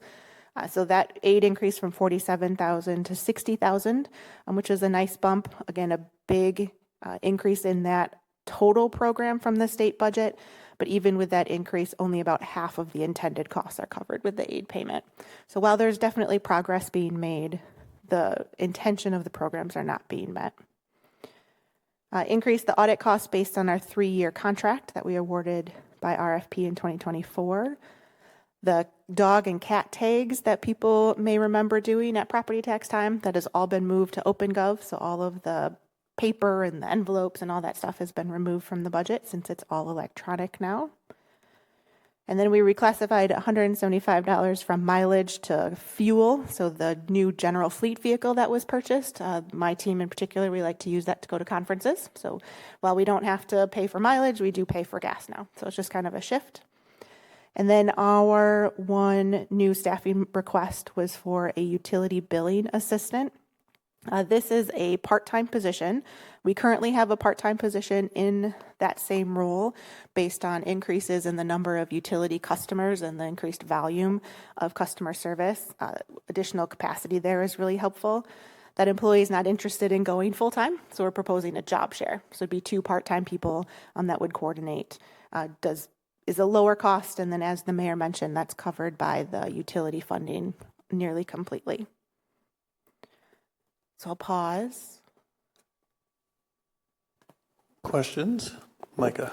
Is the work that would be done by the new part-time billing assistant currently just being handled by an overstressed half-time billing assistant, or is it kind of spilling over into other employees in other areas?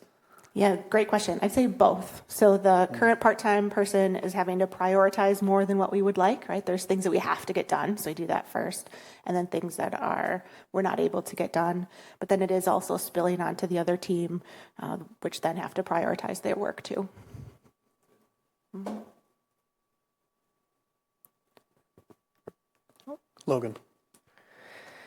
Do we expect any changes in the payment for municipal services aid in this 2026 or maybe even beyond, with any changes that are coming with the addition of the juvenile facility off of Highway M and Highway 14?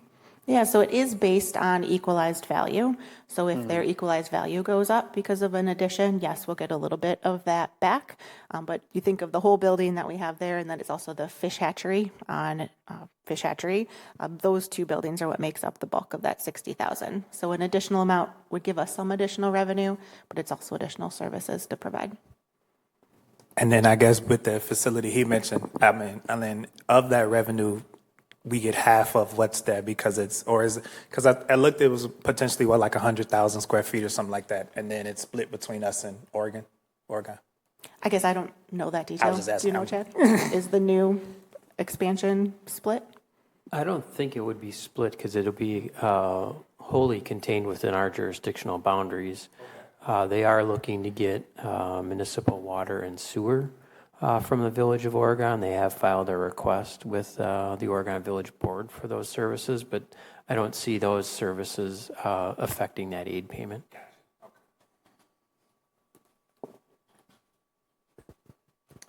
How many hours of busy work do you think you're going to be able to train the robot to do? I think there's some low-hanging fruit that I'm super excited. I wish we had the time to do it immediately, that I think could be really helpful in the long run.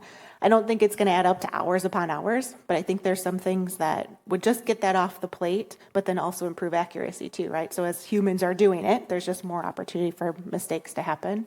And the robot is great because it'll do it, but then once you train it right, if there's errors or there's something that doesn't match or whatever, it can kick off an email so we can go and explore it and fix it. But if everything works smoothly, like we would never know, we would never need to touch it. It would just be done. So not a lot, but enough to make me excited. Sure. Okay. Is there also like a job satisfaction increase there? I assume this is the work that people enjoy doing least in their day-to-day lives. Yep, So it's great. It's Monday morning. Yep. Sure. Mm-hmm. Any other questions on finance? Otherwise, I'll move to the ARPA. We're good. So in the ARPA fund, this one will go quick. We completed the alternative compliance exam for ARPA funds that were spent in 2024. Not surprisingly, there were no issues. And then we expect to, in 2025, spend all the funds, including the interest earnings, and close out that separate fund. I heard recently that maybe there's a delay in one of the projects that might trickle into 2026, but at least the bulk of the fund should be spent in 2025.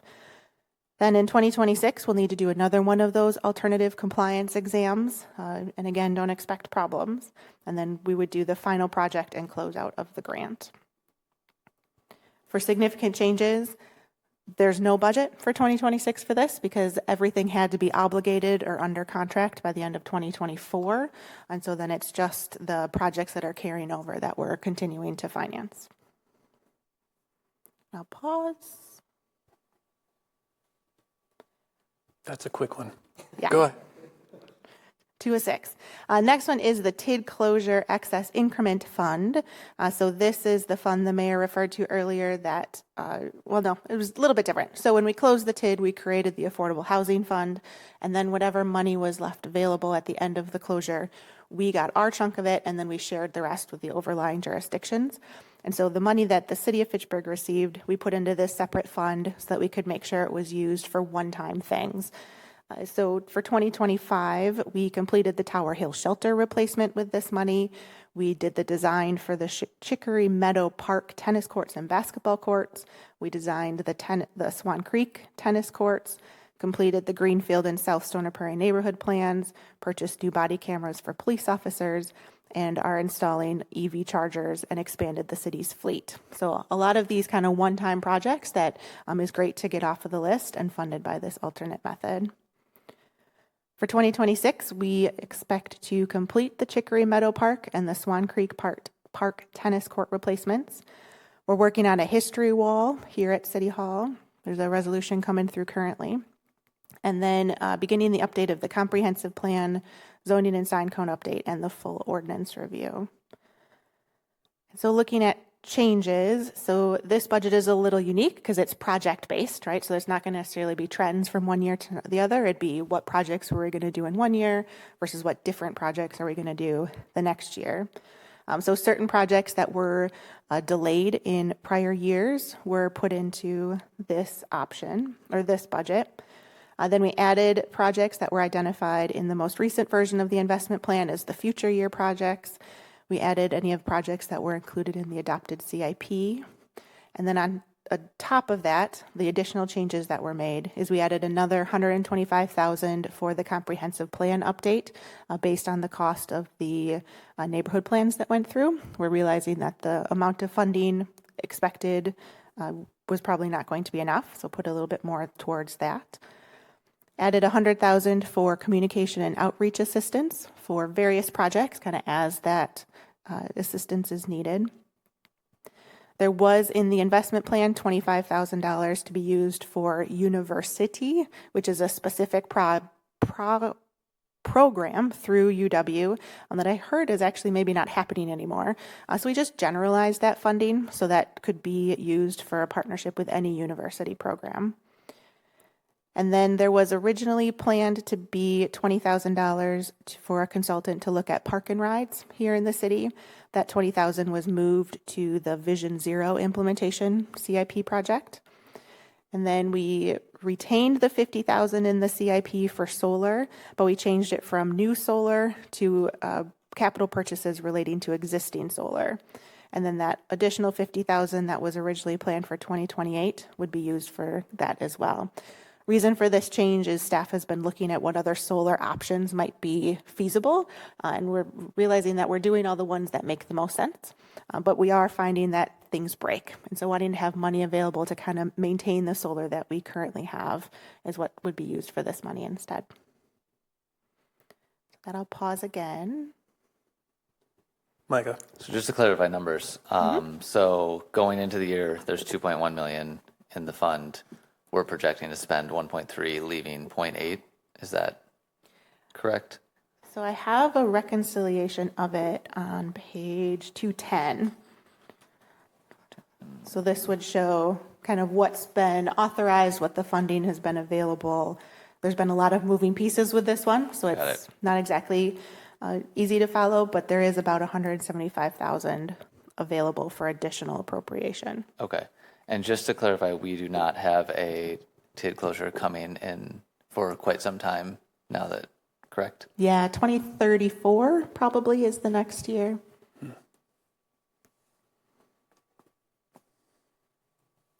would like to say real quick on that point, the elected officials, y'all have been really great about spending that just on one-time money, and I'm just really proud that we haven't dug ourselves into a hole with that. So just kudos to all of you. It's very tempting when you get a big amount of money to do a bunch of things, but you've been very strategic and putting it to work in very specific ways. So, can you say that one more time for Nice job, Council. Yes. Logan. Well, you have trained us well on. Every time I hear structural deficits, I just think of your disapproving face if I tried to spend any more. But I did want to drill into one item here on the communication and outreach assistance for various city projects. $100,000 is a pretty significant sum, and I mean it could almost cover a communications director position. It's certainly a heck of a lot more than I make as a communications professional, I'll tell you that much. So I'm curious if we could better utilize that to actually have our own in-house person.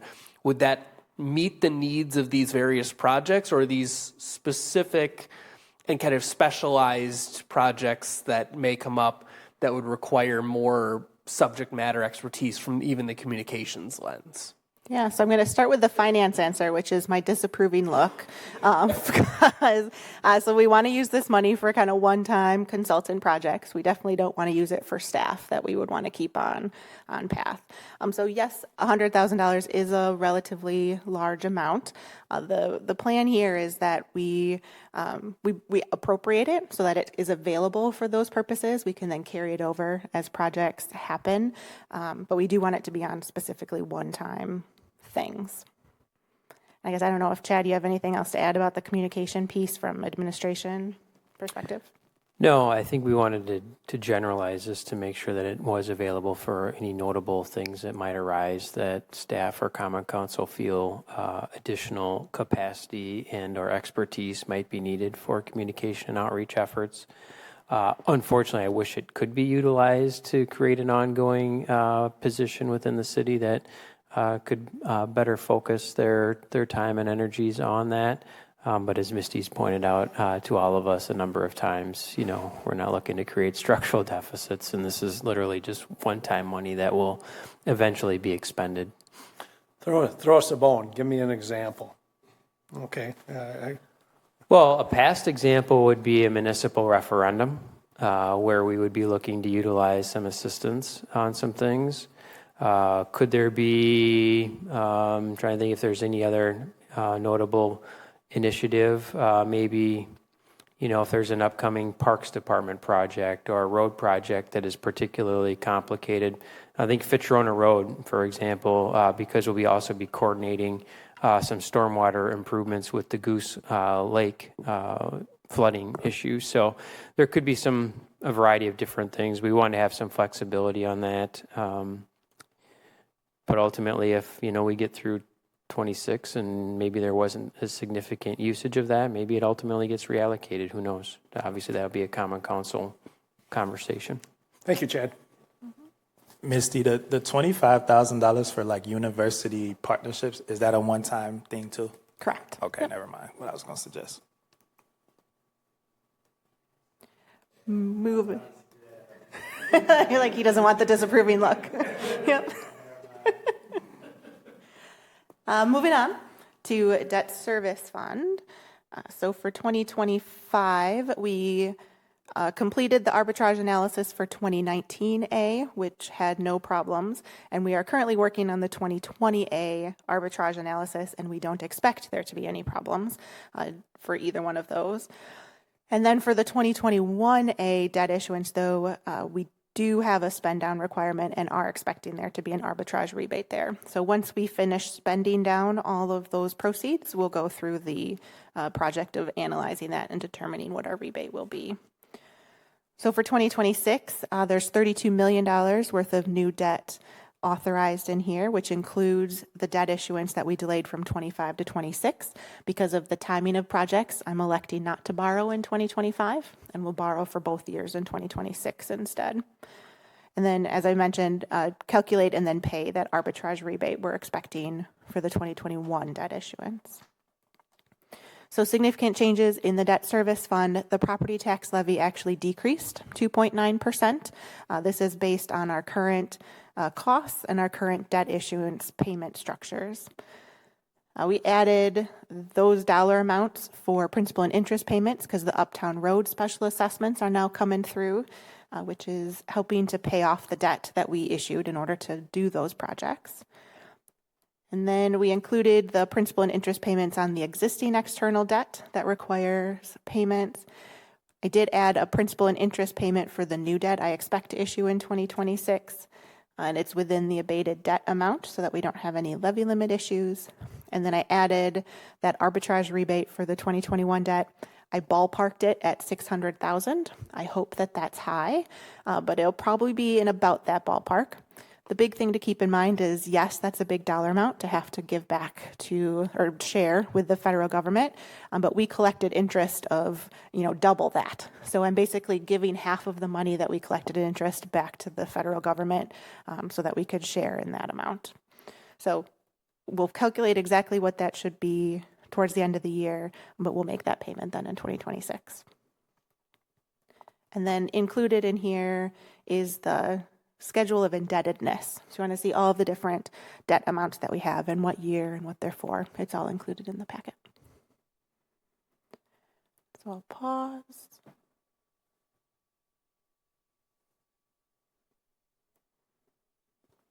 So we'll see the $32 million for next year.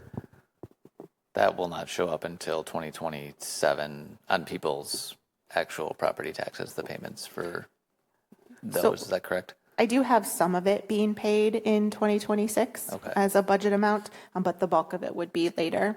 I'll also say the $32 million would be if all of the projects that were expected to be funded by debt through the CIP were all borrowed right in 2026. That's that dollar amount. The amount I actually borrow in 2026 will probably be less than that because I try to time it so that we don't have those arbitrage issues, right? So once we know the project is moving forward, we know pretty solid what those payments are going to be. That's the point when I'll decide to borrow. Great. Moving on. Capital Projects Fund. So we did just go through the CIP process. So you know a lot about what this project includes. And I'm not going to go through all of the different projects that are included in the CIP. But our accomplishments for 2025 is implementing the accounting for the new vehicle registration fee. That has to be spent on transportation purposes, and then whatever levy funding that frees up could be spent on the council's wishes. But that specific fee has to be spent on eligible expenses.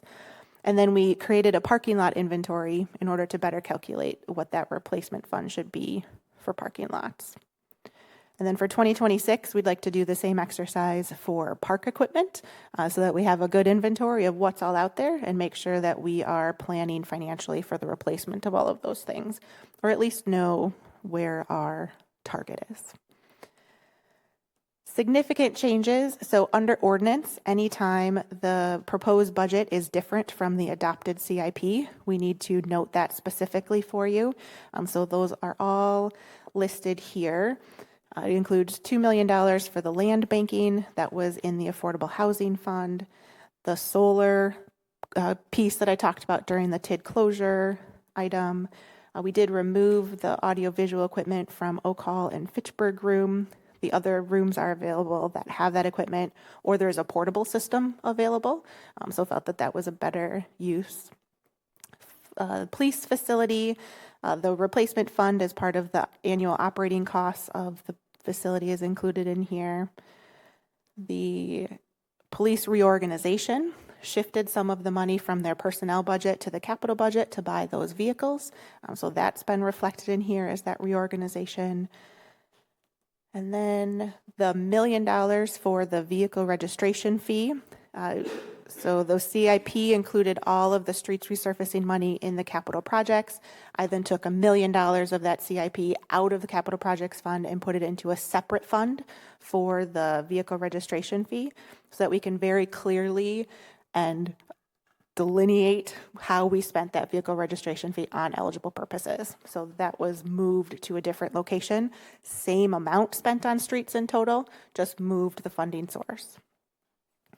The Vision Zero changes we talked about during the TID closure was done here. In TID 10, staff recommends that we delay the reconstruction of Bryant Road from 26 to 2028. So that was included. Well 12 is coming in high, so increase the funding for that by $3 million. That full project can be funded with impact fees paid. However, we have not collected enough impact fees at this point to pay for it. So we're proposing $2 million of borrowed funds in order to make up that difference until the impact fees can be collected. I'll pause on this one because I'm getting authority for that $2 million to borrow, but my hope is that if collections continue, maybe we won't need to borrow that much, or maybe we could do it in a slightly different way.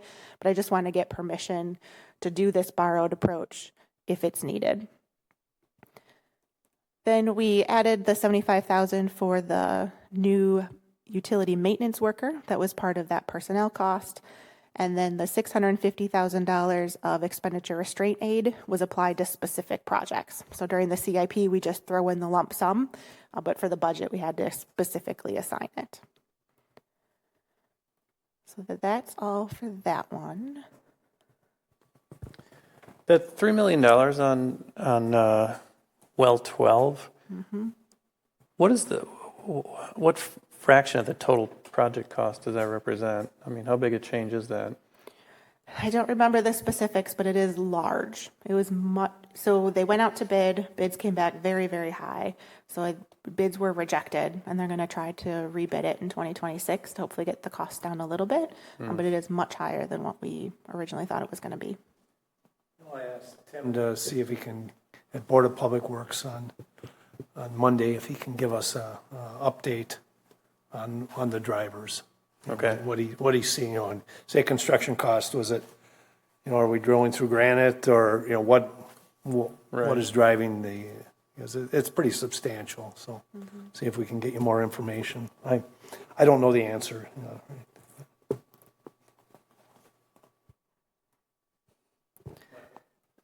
Same question for the new position, the utility maintenance worker. So who is it currently Public Works that's doing the job that will now be done by this utility maintenance worker? Is that? So utility maintenance worker, there's already a certain number of them. I could look it up. But with the additional tower and the additional well that's being constructed currently or in the near future, that position would help with those additional requirements because of those new facilities. Okay. So new work coming online. For the most part. Great. And Tim will talk about that new maintenance worker more tomorrow night. Perfect. On the $1 million for the street resurfacing, is your intent there to true that up at the end of every year then to make the amount that you transfer into that exactly match what we collect? When we collect it, it goes straight into that fund. Right. So if we collect more than $1 million, do we need to do an additional shuffling from, just from one fund to the other just to make sure that the numbers exactly match? Yeah, so my intention is not to. So my plan is, so the funds are kind of their own little businesses. So my plan is to continue to deposit the money as we receive in there. And then when we do a project, a street project each year, one particular line will hit that fund. And so we'll be able to spend last year's collections on next year's project. So we'll know more or less exactly what it should be. There's no timeline on how fast you have to spend the vehicle registration fee. It just needs to be spent on specific things.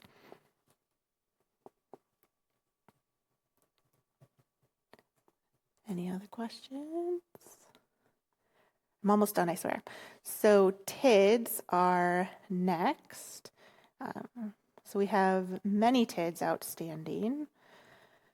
So in 2025, as Mike mentioned, we're looking to amend TID number 18, which would expand the boundaries and then also add project costs. We issued the PAYGO bond for the Arlo apartment building, which was authorized under the developer agreement that was approved a bit ago, and then participated in the creation of the development agreements for Bowman Plaza, Lido, and the JT Klein's housing project. Notable initiatives for 2026, we do have 2 PAYGOs that have been authorized through the development agreement but haven't been issued yet.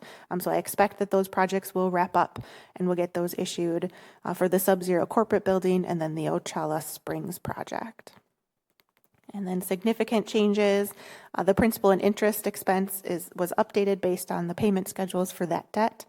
And then we included the capital projects based on the adopted CIP, except for that one change that we identified on the capital projects fund. Significant change. So I'll pause. I'll just note for the council that if you go to opendata.fitchburgwi.gov and you click on the Fitchburg GIS viewer, go under administration on the buttons on the top, and then there's a checkbox that'll show you where all the TIF districts are.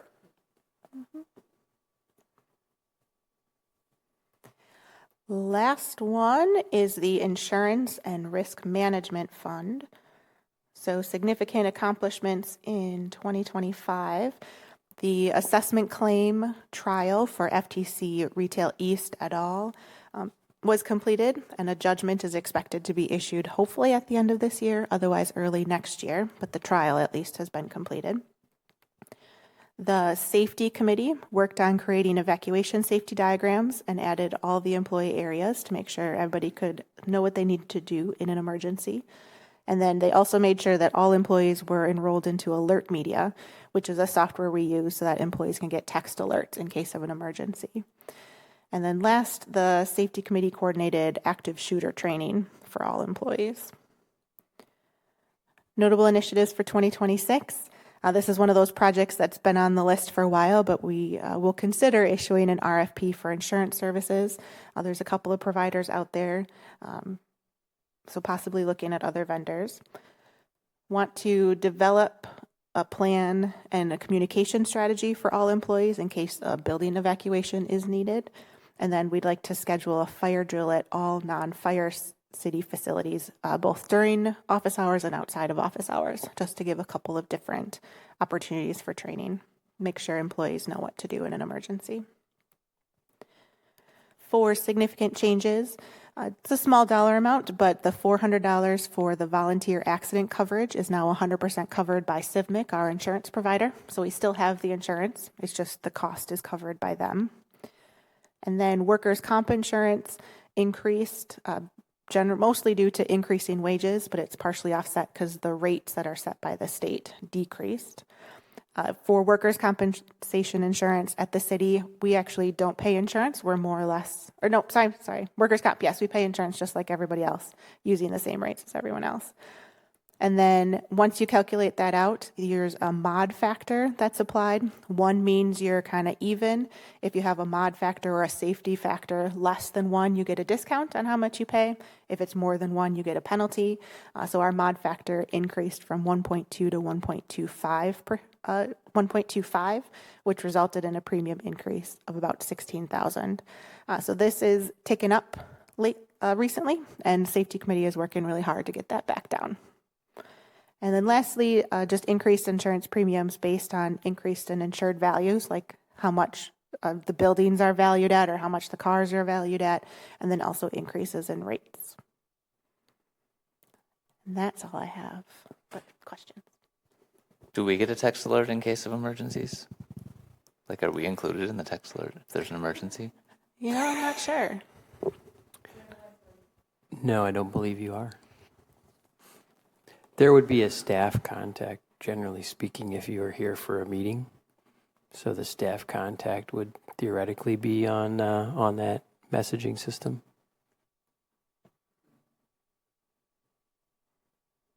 Go ahead, Logan. I'm waiting until I'm called on. As we look at some of the initiatives for 26, like that planning communication strategy for building evacuation and scheduling the fire drill, are those things that would help us get that mod factor back down a little bit, or no? No, so the mod factor is specifically for workers' comp insurance. So that mod factor is driven up by accidents that happen on the job, different situations like that.